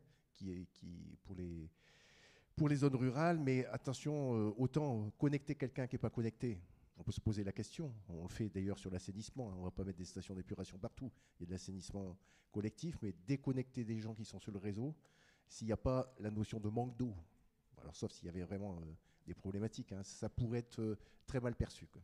C'est ce que disait un intervenant, un participant tout à l'heure, en disant au fond, les 200 villages qui ont été privés d'eau potable, en tout cas d'eau du robinet durant cet été, on était sur un modèle qui était peut-être pas si éloigné de cette hypothèse prospective, quoi. Ces 2 hypothèses prospectives, de voir qu'elles sont peut-être pas si prospectives que ça, mais ça va pas s'en poser un certain nombre de problèmes. Ouais. Danner, peut-être. Oui, moi je voudrais relever, il y a eu une intervention de, je ne sais pas si c'était le premier ou le deuxième groupe de travail, sur le risque d'avoir une eau à 2 vitesses en France, du point de vue de la qualité de l'eau. Et je vais peut-être un peu m'expliquer. Le risque d'avoir une eau à 2 vitesses, c'est-à-dire on nous promet, les grands groupes privés de l'eau nous promettent toujours plus de traitements, des innovations technologiques pour traiter les métabolites de pesticides, etc. Et on a des grands services d'eau et des collectivités qui pourront peut-être aller dans cette direction et financer finalement sur les usines de production d'eau potable ces efforts, mais ça souligne quand même le risque qu'on ait d'un côté des usagers de l'eau potable qui bénéficient d'une eau de bonne qualité ou d'excellente qualité, même si elle est toujours d'excellente qualité dans tous nos services, elle est à 100% conforme évidemment au niveau sanitaire. Et puis de l'autre côté, voilà, on parlait tout à l'heure de solidarité entre territoires, etc., d'avoir de l'autre côté des usagers qui ne bénéficient pas d'une eau de la même qualité. Et donc ça nous remet sur la priorité qui est, à mon avis, la priorité essentielle, la protection de la ressource, tout ce qu'on doit faire sur la protection de la ressource, et refuser cette fuite en avant technologique des grandes multinationales de l'eau qui nous proposent des innovations pour traiter toujours plus l'eau. Mais on voit bien que ça pose des questions d'inégalité sur les territoires en France, et c'est un vrai sujet de préoccupation pour nos services d'eau. Merci. On continue notre tour de piste. Je vais abuser 4 réactions. Voilà. Sur les 2 premières questions, évidemment, un des orateurs l'a dit, régression.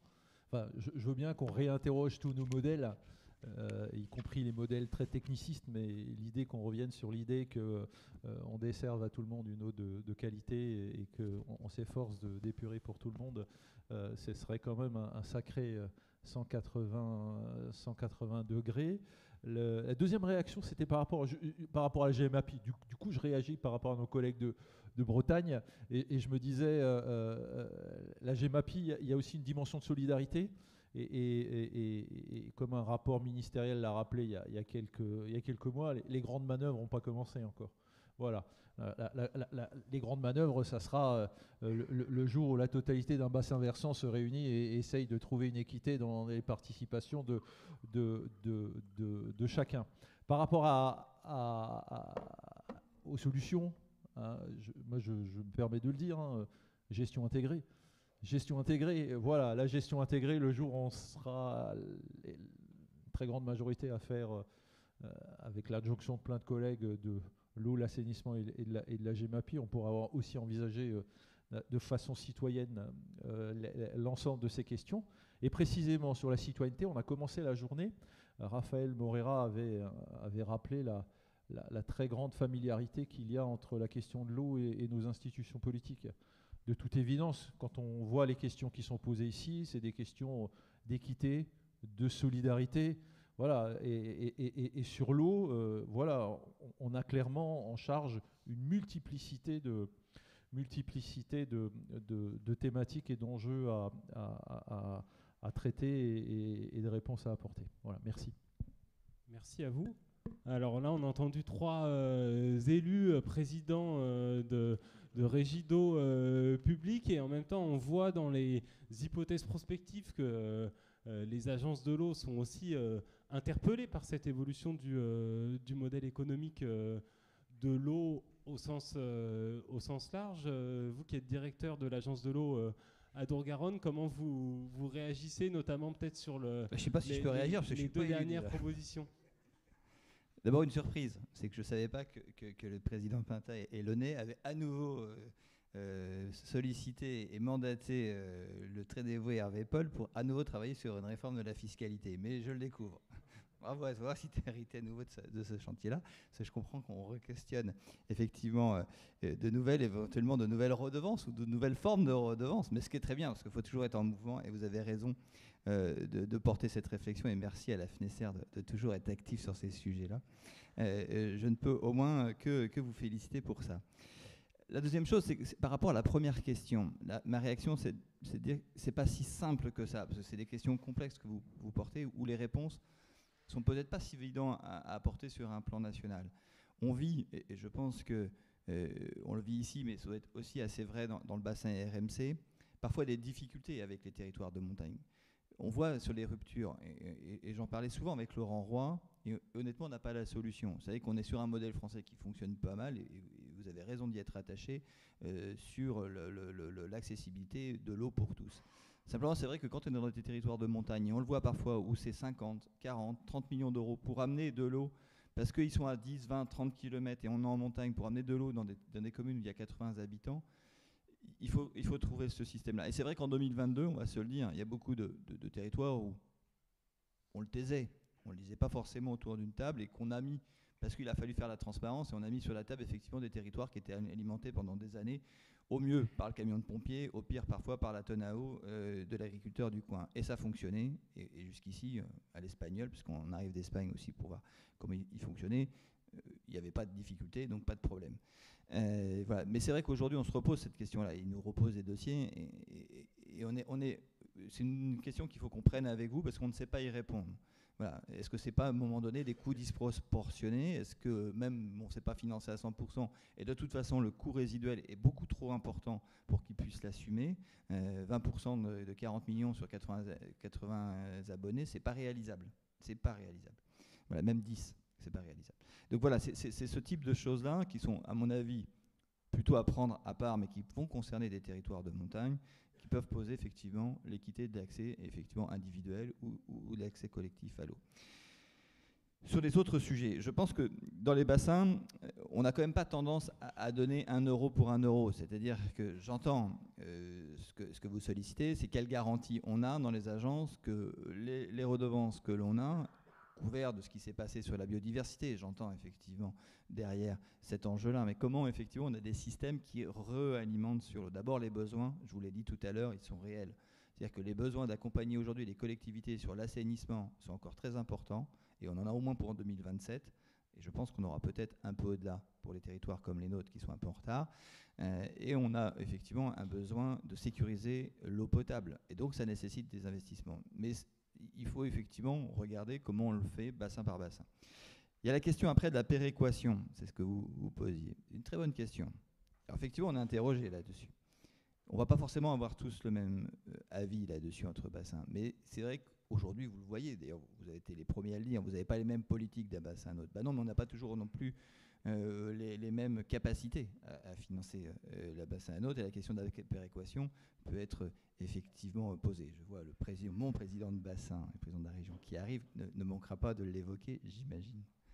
Voilà, donc c'est tous ces sujets-là qui sont effectivement posés pour les agences qu'il faudra qu'on puisse répondre. On n'a pas de questions, on n'a pas d'a priori négatif ou positif sur la réponse à de tels enjeux. Mais en tout état de cause, c'est vrai qu'on n'a pas tous les mêmes moyens. C'est ce qui explique que d'une agence à l'autre, on n'a pas forcément toujours les mêmes taux pour les mêmes actions, pas toujours aussi les mêmes capacités à accompagner des projets, pas toujours aussi la même temporalité. Je sais que Seine-Normandie, ça fait des années qu'ils font des appels à projets sur les fuites, où c'est même devenu dans les politiques. Nous, les suites des assises, même si on a le président Launay dans nos instances, on a lancé cette année notre premier appel à projet sur le renouvellement des réseaux, et on le fait avec très peu, je le reconnais, de subventions et beaucoup d'avances remboursables et de prêts d'Aquaprêt. Voilà. Merci. Il y avait peut-être un sujet, je vous l'avais annoncé, sur lequel j'avais aussi envie de vous entendre, qui est celui du prix de l'eau actuel et de sa possibilité d'augmentation, parce qu'on a à la fois entendu dans les ateliers, finalement, l'eau est pour l'instant sous-tarifée et on pourrait peut-être l'augmenter davantage pour répondre à ce problème de viabilité du modèle économique. Ça a été évoqué plusieurs fois, cette question du consentement à payer.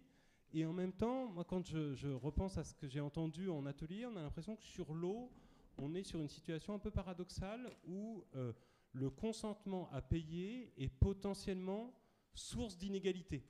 Je m'explique, on a le sentiment que a priori, on se dit, le consentement à payer, moins on a de ressources, moins on est prêt à payer. Or, vous nous dites, c'est les ménages les plus pauvres qui ont le plus tendance à consommer de l'eau en bouteille à un tarif bien plus élevé.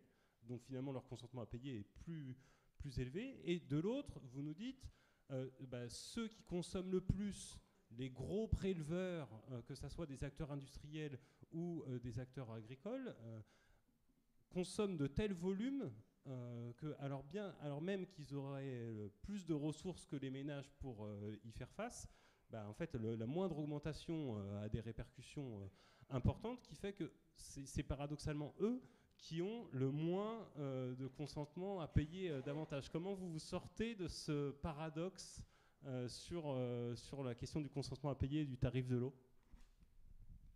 Oui, alors nous, on a une tarification qu'on appelle sociale et écologique, alors que maintenant on appelle progressive, voilà, mais parce qu'on est dans la progressivité de l'eau, hein. Donc avec les 10 premiers mètres cubes d'eau gratuits, et puis ensuite une tranche jusqu'à 60, 120 et 120, 180 au-delà, et on interroge d'ailleurs, on va refondre les tranches. Cette question elle est primordiale, et on voit aussi qu'on a des consommateurs qui ont baissé quand même leur consommation d'eau sur l'année 2022 et 2023, ça se confirme là, hein. Mais parce qu'on a parlé tout à l'heure de la nécessité de la sobriété ou de l'économie d'eau, donc on sait que par contre on a des investissements, donc ce prix de l'eau il va augmenter, et si chacun fait un petit peu attention, il peut atténuer sa facture d'eau. Je pense quand même que les factures augmenteront, hein, et on n'aura pas toujours à se comparer, peut-être parce que les médias vont regarder entre chaque collectivité qui est-ce qu'a son prix de l'eau, etc. Sur Rennes Métropole, on a regardé le prix de l'eau potable, le prix de l'assainissement. On s'est dit, ces investissements-là sont nécessaires, il va falloir qu'on augmente de tel pourcentage par tranche, tel autre par tranche, hein. Sur les industriels, on l'a déjà fait, ça a doublé. Mais ce qu'ils nous disent, nous, c'est plutôt être sûr qu'on a de l'eau, et ce n'est pas le prix de l'eau, hein. Et au niveau du département, par exemple, avec le SMG 35, hein, qui est un syndicat qui permet la sécurisation et aussi la solidarité, a été décidé d'avoir une charte pour avoir un prix plancher qui va faire que dans certains endroits, ça va doubler tout de suite, quoi, hein.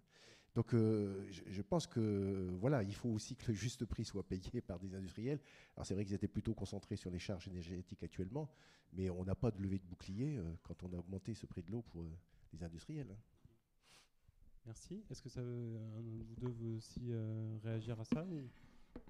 Peut-être une réaction dans le prolongement de ce que vient d'indiquer Michel, mais il y a un principe qu'on n'a pas évoqué tout à l'heure dans la table ronde, mais qui a été évoqué un peu en filigrane dans les comptes rendus des groupes de travail, c'est le principe prélèveur-payeur.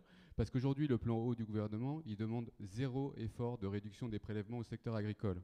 Alors qu'on demande au secteur alimentation en eau potable, on demande au secteur industriel des efforts qui vont entraîner mécaniquement une augmentation du prix de l'eau. Donc déjà, peut-être que si on avait une équité des efforts qui sont demandés au secteur agricole, au secteur industriel et au secteur alimentation en eau potable, et on est tous d'accord et on souscrit tous aux objectifs des efforts à faire en termes de sobriété hydrique dans un contexte de raréfaction de la ressource en eau, on aurait peut-être là une équité qui permettrait d'avancer sur cette question, qu'on paye, que finalement les redevances de prélèvement reflètent le véritable poids dans les prélèvements en eau et leur véritable impact sur le milieu naturel. C'est aussi une des questions qui est assez fondamentale.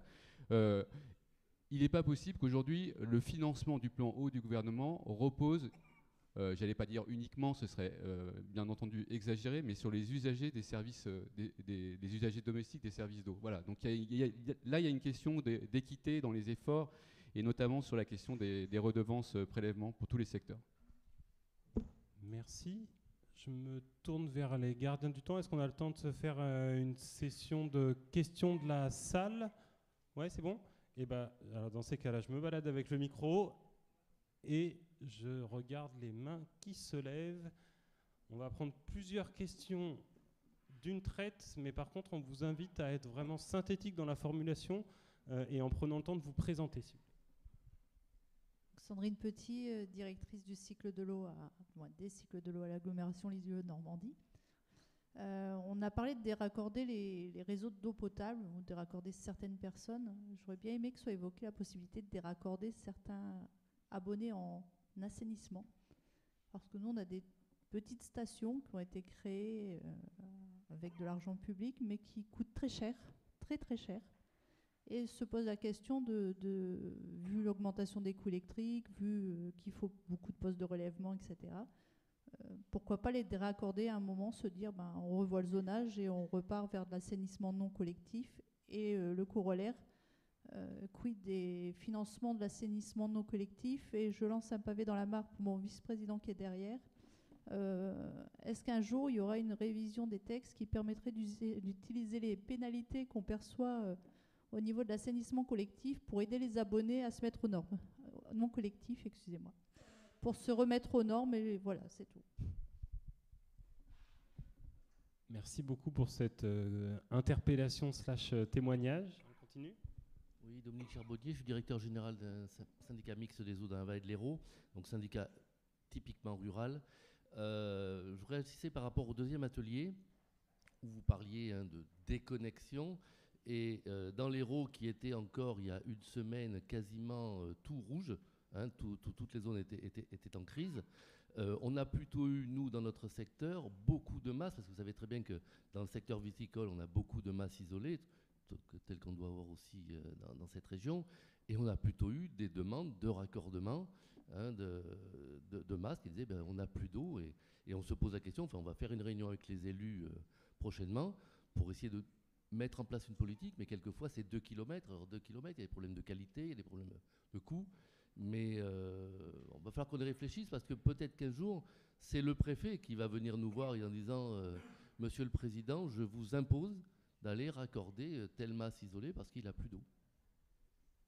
Oui, ce qui montre bien que la question est quand même très actuelle, et qu'on n'est pas uniquement sur des raccordements déjà existants, mais face à une demande croissante d'interconnexion des réseaux, jusqu'où faut-il y répondre et à quel prix, quoi.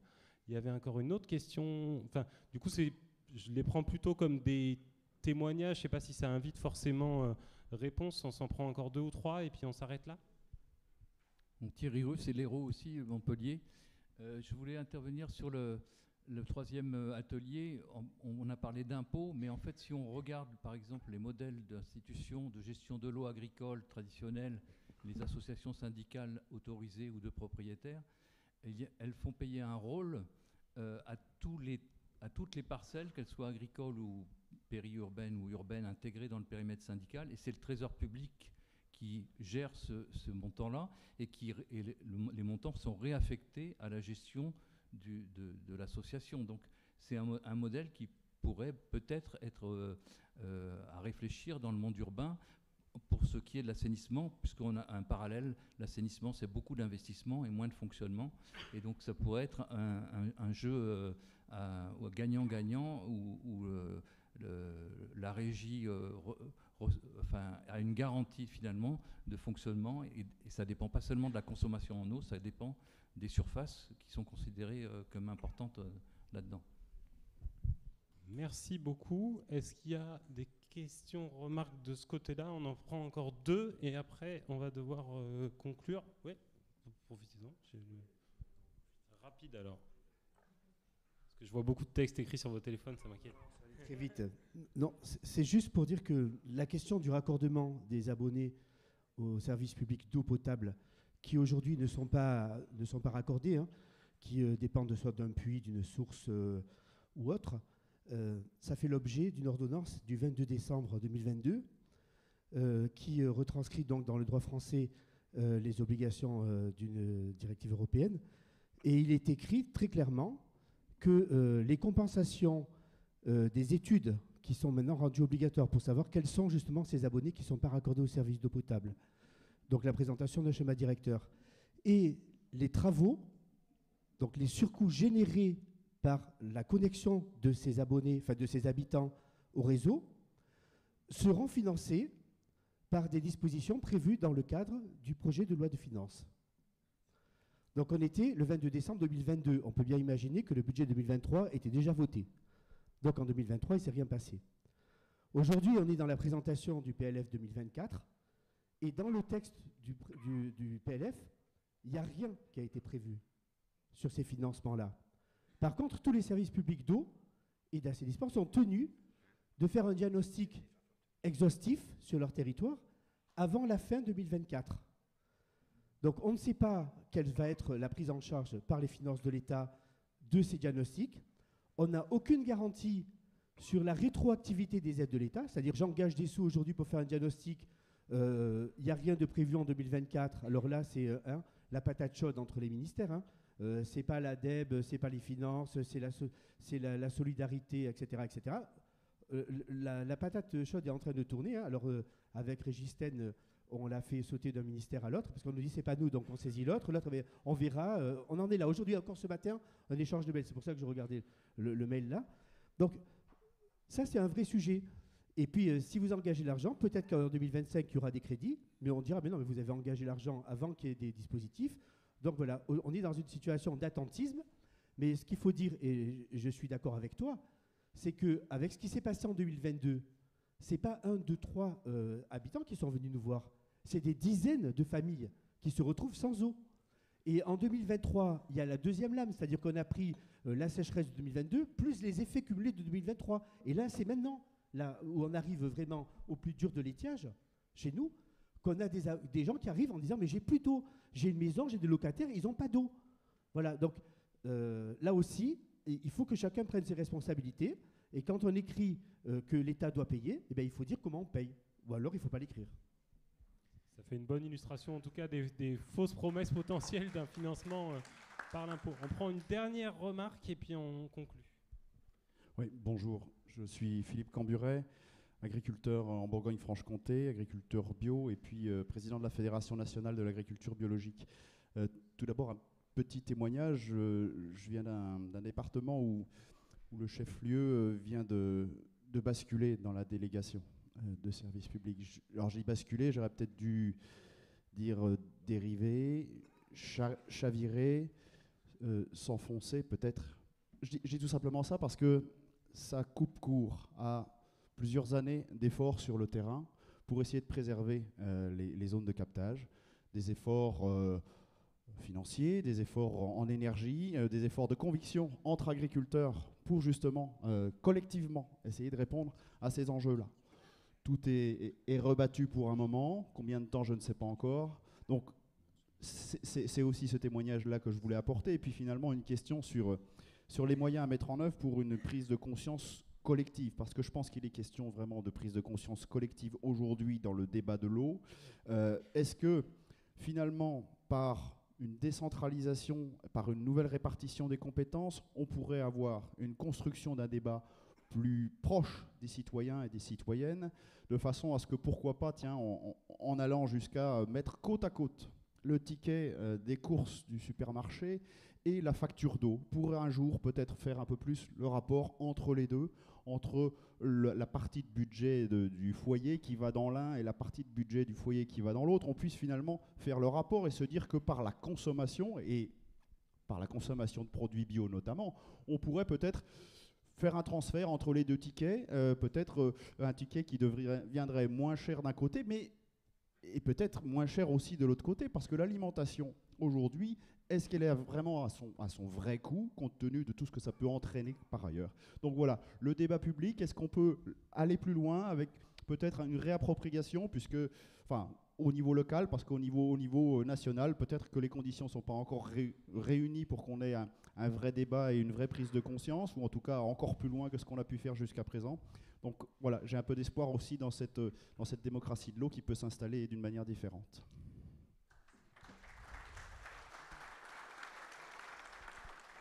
Merci beaucoup pour vos différentes participations. Merci à vous, en tout cas, d'avoir pu réagir aussi sur les différentes thématiques abordées lors des ateliers. Il y a eu beaucoup d'échanges, beaucoup de choses qui sont ressorties de ces ateliers. Et à FEP, chacun va pouvoir s'en saisir pour pouvoir prolonger un petit peu le débat. On a Alain Rousset qui est arrivé, qui va pouvoir venir conclure notre journée de travail avant le discours de Christophe Lim, bien évidemment. Alain Rousset, je vais vous inviter à venir nous retrouver et puis nous évoquer aussi votre vision.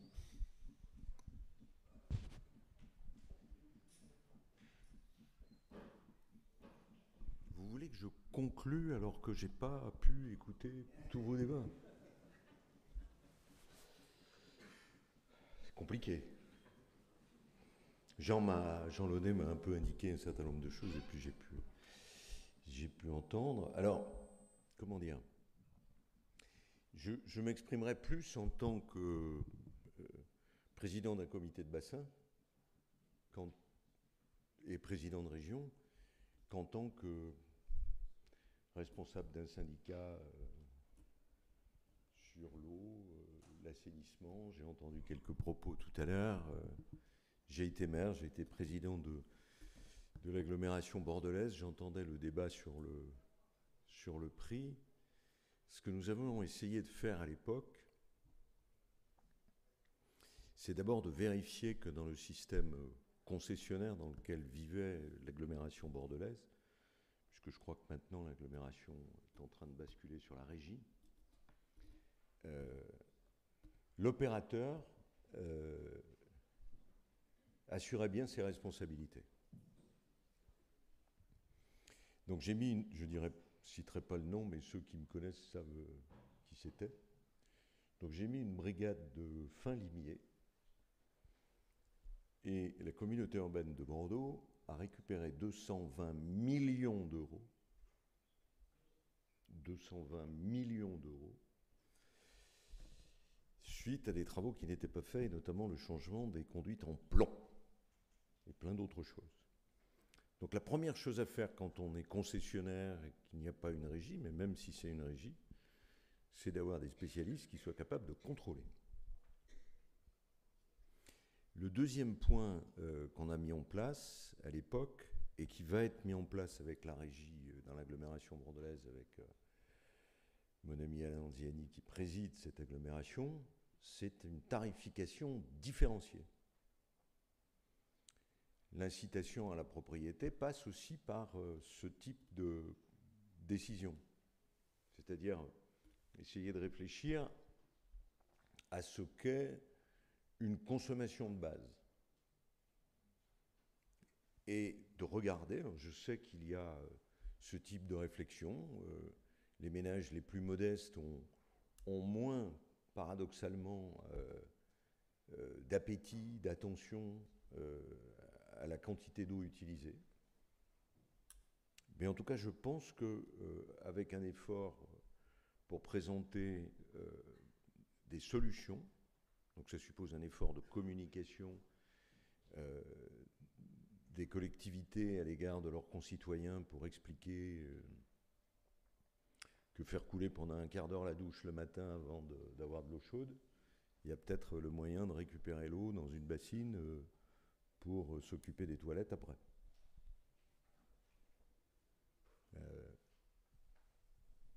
Et donc, je pense qu'il y a des solutions à avoir. Je ne parle pas du bain et de la douche, même si c'est aussi une culture différente à avoir. Aujourd'hui, pour nous, mais Guillaume Choisy, qui est directeur général de l'agence de bassin Adour-Garonne, a dû le dire, peut le dire, notre défi dans cette grande région du Sud-Ouest va être, notamment en période d'étiage, la baisse des précipitations, qu'elles soient de neige ou de pluie. On envisage d'ici 15-20 ans, moins 20%. Le deuxième point que tout le monde va connaître et qu'on vit ici, c'est la durée des canicules.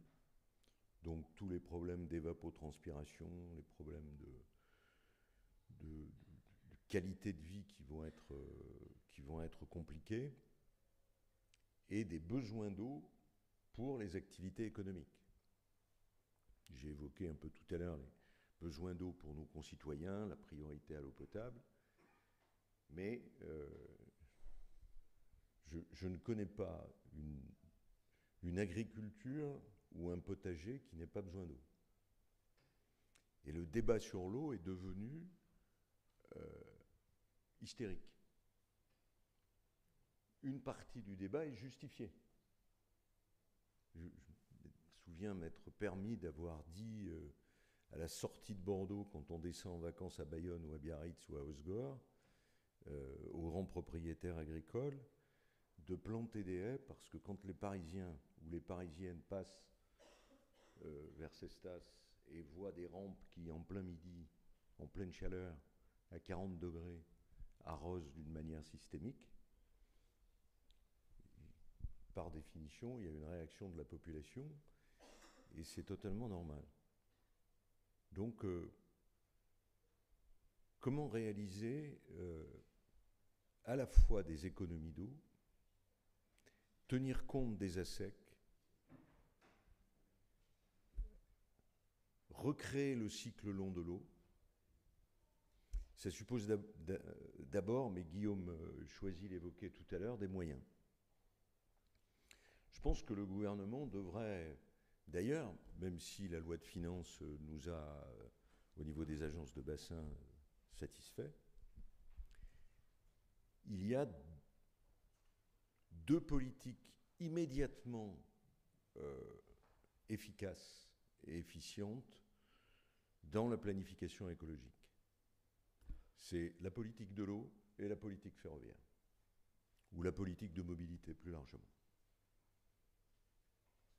La politique de l'eau parce que on observe, et Jean Lenné le redisait tout à l'heure, on a passé 30 ans, en gros, y compris avec l'aide des pouvoirs publics, quels qu'ils soient, même de l'Europe, à drainer. Donc à évacuer l'eau le plus vite possible. Donc à faire en sorte que le cycle de l'eau soit le plus court et le plus rapide possible.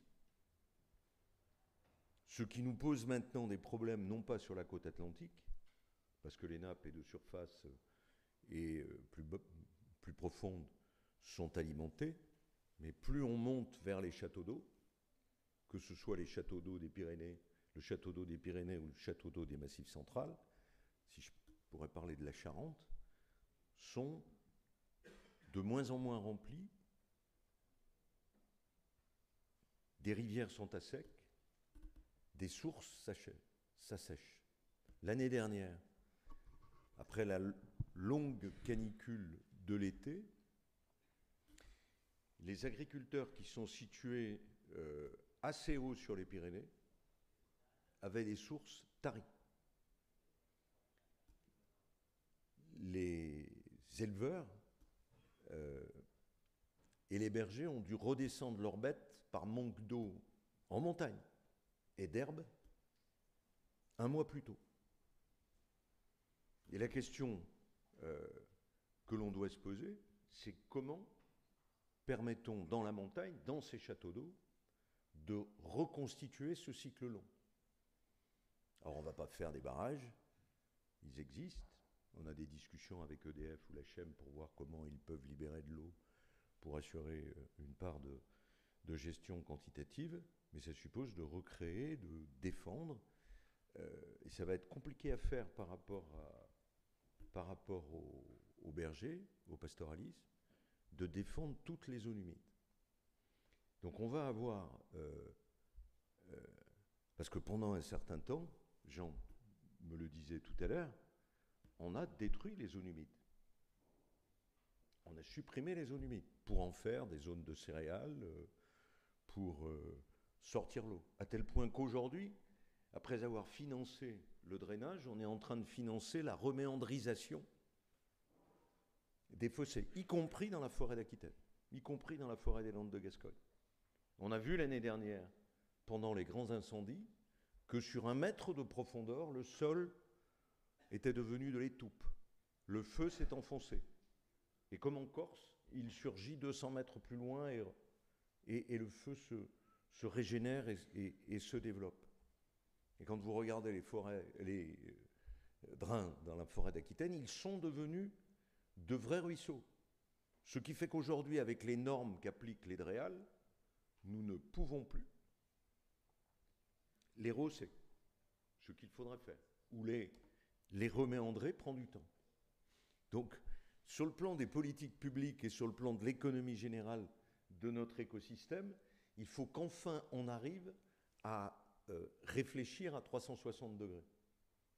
Et il en est de même, et j'y insiste beaucoup, Guillaume m'en est témoin et Jean Lenné aussi, sur la qualité de l'eau.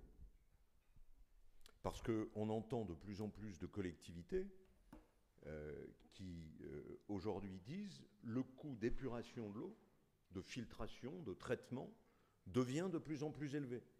Donc il va falloir faire appel à de la redevance, à de la fiscalité, au prix de l'eau. Donc il faut que nous, au niveau des agences et avec les collectivités locales et avec l'État, nous puissions avoir une réflexion sur l'ensemble.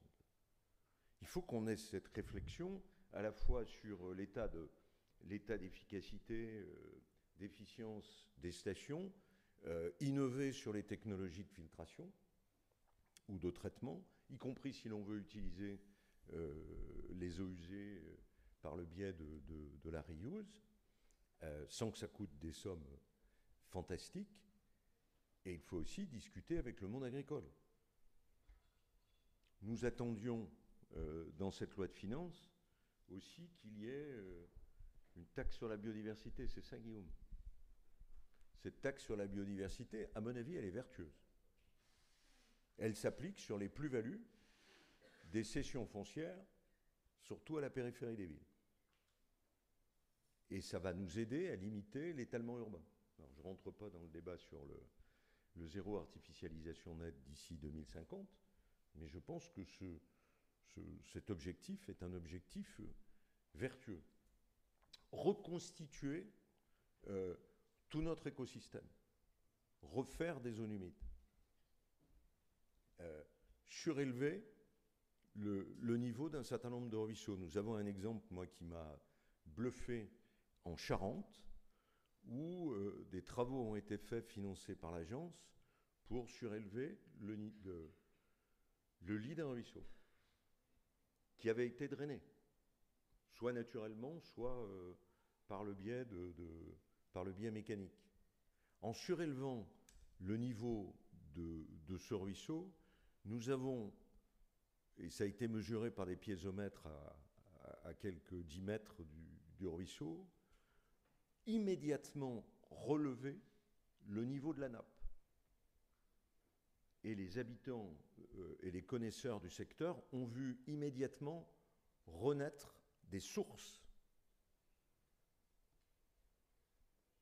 Et il en est de même, les agences l'accompagnent, de la replantation des haies, de l'existence de vraies haies, pas 3 piquets de frêne tous les 3 mètres. Donc cette action peut sembler paradoxale, ça fait un peu les Shadocks, faire et défaire, il en reste toujours quelque chose, après tout ça se compte en matière de PIB, puisque c'est de la dépense. Mais en tout cas, il faut le faire. On arrache encore des haies en France. On arrache encore des haies en France. Et ça nous amène à nous engager aussi sur des débats dont vous connaissez le côté extrêmement explosif dans tous les sens du terme, qui est celui des réserves de substitution dans les Deux-Sèvres.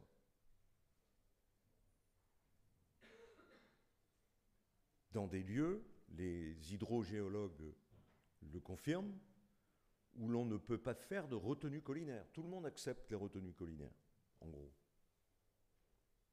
Sauf que les réserves de substitution, d'abord parce que c'est pas très beau, c'est du plastique. Mais quand vous discutez avec Alain Dupuis, qui est le directeur de l'ENCGIT, qui est à la fois un laboratoire et une école d'ingénieurs sur l'eau, il y a un certain nombre de sous-sols, notamment dans les massifs calcaires et granitiques, où le sol ne peut pas permettre de retenir l'eau. On ne peut pas faire de réserve de substitution. Et on a un exemple. Je me permets de vous le livrer, parce que ça a été l'objet d'un débat hier matin, qui a, je pense, remis la balle ou le clocher au milieu du village. Il y a un exemple, c'est celui de la Vendée. En Vendée, il y a combien de bassines, combien de réserves? Quinzaine. Le résultat en Vendée, c'est 3 choses. Première chose, les nappes ont remonté de 3 mètres. Parce qu'il y avait une crainte que le marais Poitevin, un peu qu'on appelle la Venise verte par ailleurs, s'assèche, que les canaux s'assèchent. Ils ont été parfois asséchés d'ailleurs. Et que l'eau de l'océan remonte. Donc on salinise l'ensemble de cet écosystème. 2, l'agriculture biologique a bondi de 20% avec l'installation de jeunes agriculteurs.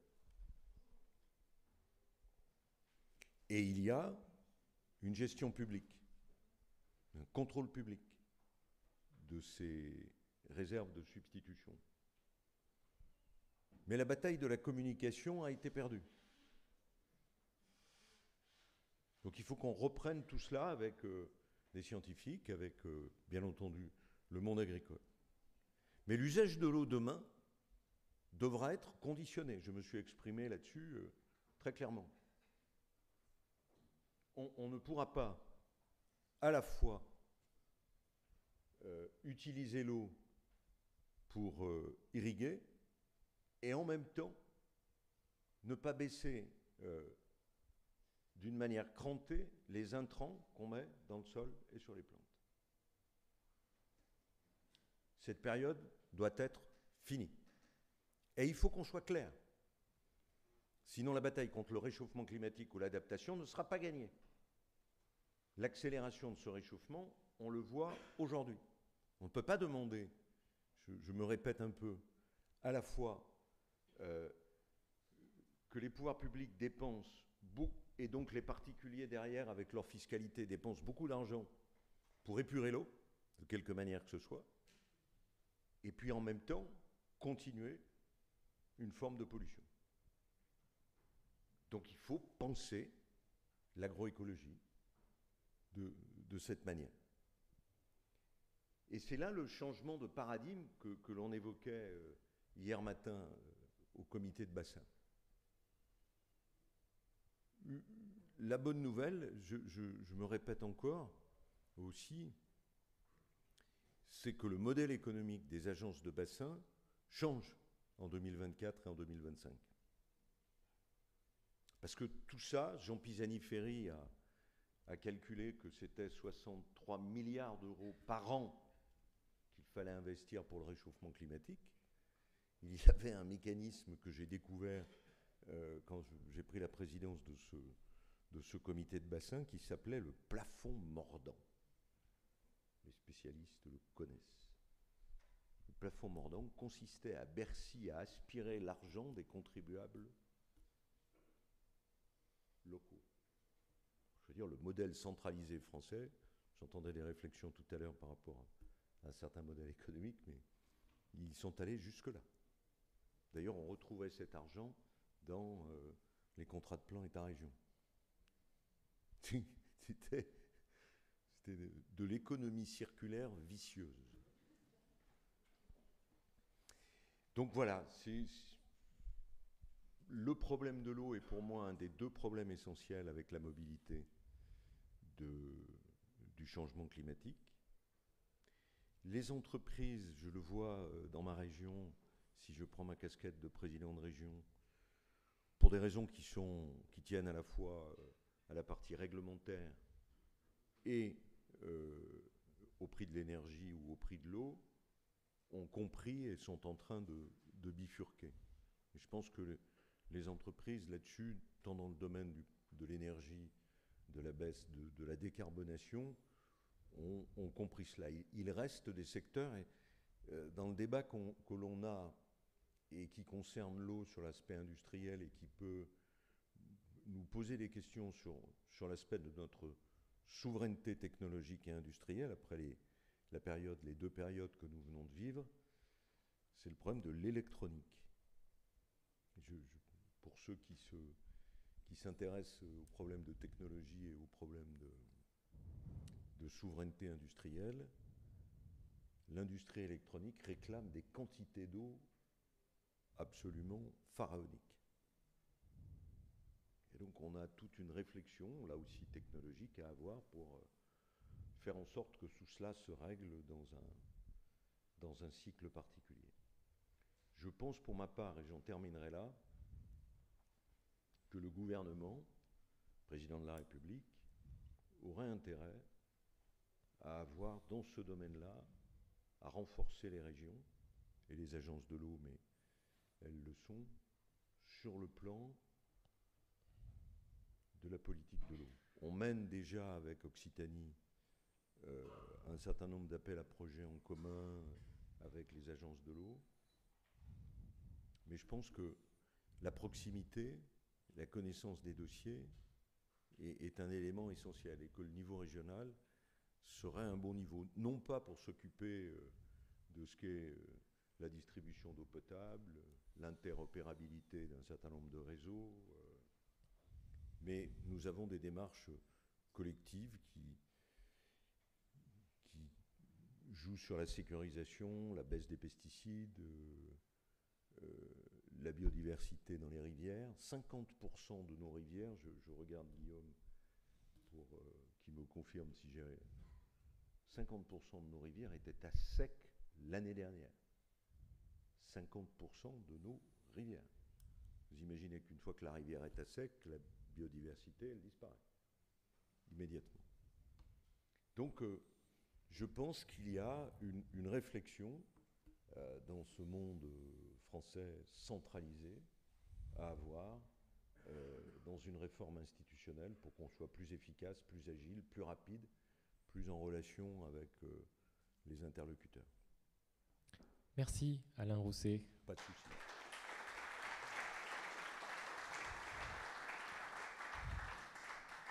Et donc cette fois-ci pour la conclusion de ces rencontres nationales de l'eau publique, Christophe Lim, président de FEP. Merci Monsieur le Président d'être venu conclure, même si vous n'aviez pas assisté à l'ensemble des travaux, on voit que vous avez une connaissance des problématiques de l'eau en fonction de votre expérience.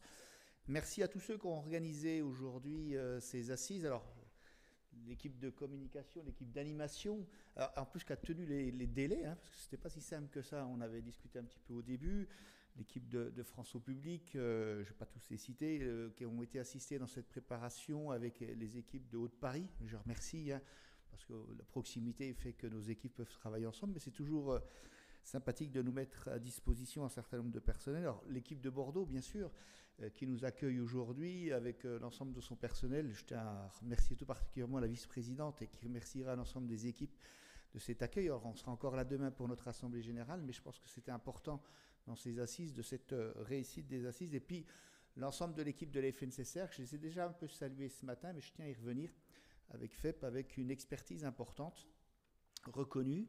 Vous les sollicitez régulièrement. J'étais avec Régis, je cherche, je ne sais plus où il est. Il doit y avoir 1500 sollicitations chaque année de services de la FNCCR par rapport aux adhérents. Et il y a une réponse assez rapide, quelquefois en jour, mais quelquefois en heure. Et donc voilà, je voulais les remercier. Merci aussi ceux qui sont venus nous intervenir. Jean Launay, merci d'être intervenu, y compris avec l'expérience d'élu municipal. Monsieur le directeur de l'agence de l'eau et l'ensemble des intervenants qu'on a pu avoir. Ces assises, ces troisièmes assises, elles ont montré une vraie réflexion sur deux thèmes qui sont importants, qui sont, ça a été dit, le changement climatique, la réflexion de nos disponibilités d'eau, mais aussi les problématiques d'inondation. J'insiste souvent par rapport à ça, parce que j'ai un peu tendance à ce qu'on oublie un petit peu que a priori, il tombera toujours à peu près le nombre de mètres cubes d'eau sur notre tête sur l'année, mais pas d'une façon qui ne sera pas toujours équitable. Je prends souvent l'exemple de ce qui est passé cet été en Grèce. L'été, ça brûlait, septembre, c'était inondé, et quelquefois presque au même endroit. Donc ce qui prouve bien que nous allons avoir deux problématiques, et je crois que c'était dit par Yvon ce matin sur la Martinique, avoir de temps en temps de plus en plus d'eau à gérer, y compris sur nos flux, pour pouvoir les traiter, y compris de temps en temps. Alors, quelle discussion on va avoir de stockage ? Je vous ai laissé exprimer ce que vous disiez sur le stockage. Je ne suis pas obligatoirement sûr qu'il y ait un consensus politique par rapport à tout ça, mais c'est un vrai débat, il faut l'avoir. Mais il faut l'avoir d'une façon sereine. Et ça, ce n'est pas toujours simple d'avoir sur ce type de débat-là. Et c'est pour ça qu'on a voulu aujourd'hui insister, avoir ce débat, et on l'a eu aujourd'hui d'une façon sereine. On n'était pas tous d'accord, y compris les comptes rendus des groupes de travail ont montré quelquefois l'unanimité, mais aussi quelquefois un certain nombre de divergences par rapport à un certain nombre de solutions. Et il faut réfléchir maintenant. Réfléchir aussi sur les plans de financement. On l'a dit, on l'a répété, dans quelques mois, dans quelques années, nous sommes au bord d'un mur d'investissement. D'un mur d'investissement. On a beaucoup débattu cet après-midi de savoir comment on allait financer ces financements. Je pense que tout le monde devra y participer. Tout le monde devra y participer. Alors, si possible d'une façon équitable, si possible d'une façon socialement acceptable. Je l'ai dit tout à l'heure en conférence de presse, un certain nombre de ménages peuvent se permettre un certain nombre d'augmentations, d'autres ne le peuvent pas. D'autres ne le peuvent pas. Quelques euros de plus, c'est l'accumulation des augmentations de l'énergie, des augmentations du prix des courses aujourd'hui. Je pense que vous faites tous des courses de temps en temps et vous avez vu ce qui s'est passé depuis quelques mois. Il y a des familles qui ne peuvent plus manger 2 repas par jour. Donc il faut qu'on travaille par rapport à ces éléments-là, et je pense que la gestion publique est un élément important de réflexion et de prospection. Pour moi, la gestion publique, c'est agir et ne pas subir. C'est ça qui est important. Ça veut dire qu'il faut qu'on ait la réflexion, d'alimenter la réflexion, parce que la réflexion est alimentée aujourd'hui, on l'a beaucoup dit, sur un certain nombre d'outils technologiques pour pouvoir régler les problèmes. Je ne veux pas refaire un débat sur l'utilisation des eaux usées à l'issue de nos stations, mais j'en entends parler toutes les semaines dans toutes les radios et dans toutes les télés. Donc ça veut dire qu'il y en a certains qui alimentent le réseau. Le réseau n'est pas alimenté par hasard. Donc à partir de là, à nous d'alimenter sur nos propres réflexions. Et ce que je veux vous dire, c'est par rapport aux travaux qu'on a pu faire cet après-midi, nous allons les continuer à l'intérieur du COPIL, à l'intérieur de France au public, mais je souhaite aussi que vous, à l'intérieur de vos structures, vous les alimentiez. Toutes les réflexions que nous avons eues cet après-midi, elles doivent aujourd'hui transpirer à l'intérieur de l'ensemble de vos structures. Ce n'est pas toujours évident parce que quand on a des conseils d'administration, quand on a des conseils d'exploitation, on a déjà le quotidien à gérer. Et quelquefois, d'avoir des réflexions, ce n'est pas toujours simple parce qu'il faut trouver le temps. Mais je pense que c'est indispensable. Ça veut dire que quelque part, il faut que les réflexions que nous avons pu avoir aujourd'hui, elles transpirent à l'intérieur de l'ensemble de nos structures, qu'elles remontent et qu'elles alimentent à partir de maintenant les aspects aussi médiatiques. Les élus de l'eau et de l'assainissement vont être de plus en plus sollicités médiatiquement, régulièrement sur toutes les problématiques d'eau. Il faut qu'on ait une réponse construite, peut-être diverse de temps en temps, mais au moins convergente sur l'ensemble de nos idées. Il faut qu'on travaille par rapport à cette communication, je l'ai dit un petit peu ce matin, et il faut que les acteurs publics de l'eau soient aussi source de communication. Je le dis souvent, la gestion publique, on est très besogneux, on fait beaucoup de choses, mais on communique très peu. On communique très peu. Et on communique quelquefois, malheureusement, que sur les incidents. On communique quelquefois que sur les problèmes qu'on peut avoir, parce que, bien entendu, nous sommes sollicités par les aspects médiatiques. N'attendez pas. Soyez à l'offensive. Soyez sur les belles réalisations que vous faites sur l'ensemble des territoires. Quand on tourne sur les territoires, on voit de très, très belles réalisations faites par la gestion publique, les liens avec les agriculteurs, la solidarité, les investissements, etc., etc.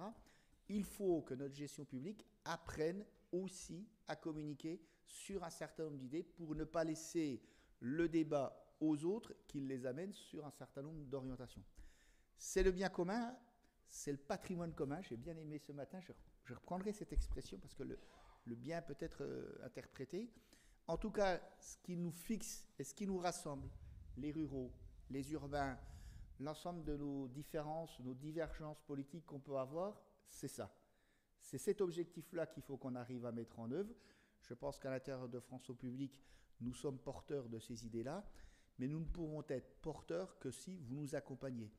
France au public ne peut marcher que s'il y a des adhérents actifs qui participent bien entendu à l'élaboration de nos stratégies, de nos réflexions, mais qui sont au plus bas pour pouvoir réaliser un certain nombre d'objectifs et de permettre, je l'ai dit ce matin et je vais conclure là-dessus, pour que demain, nos enfants, nos petits-enfants puissent avoir de l'eau qui soit correcte, de quantité, et on a la possibilité de pouvoir le faire en sachant qu'il faut être actif. Encore merci pour votre participation. Il y aura, je pense, quelques annonces dans le cadre de l'organisation. Merci encore à l'animation d'avoir tenu les temps et d'avoir tenu, je pense, des débats qui étaient de très haut niveau. En tout cas, à midi, on m'a déjà annoncé que beaucoup avaient beaucoup apprécié déjà la matinée. J'espère que vous avez aussi apprécié l'après-midi, qui nous porte des belles idées et qui le portent d'une façon commune. Merci à toutes et merci à tous.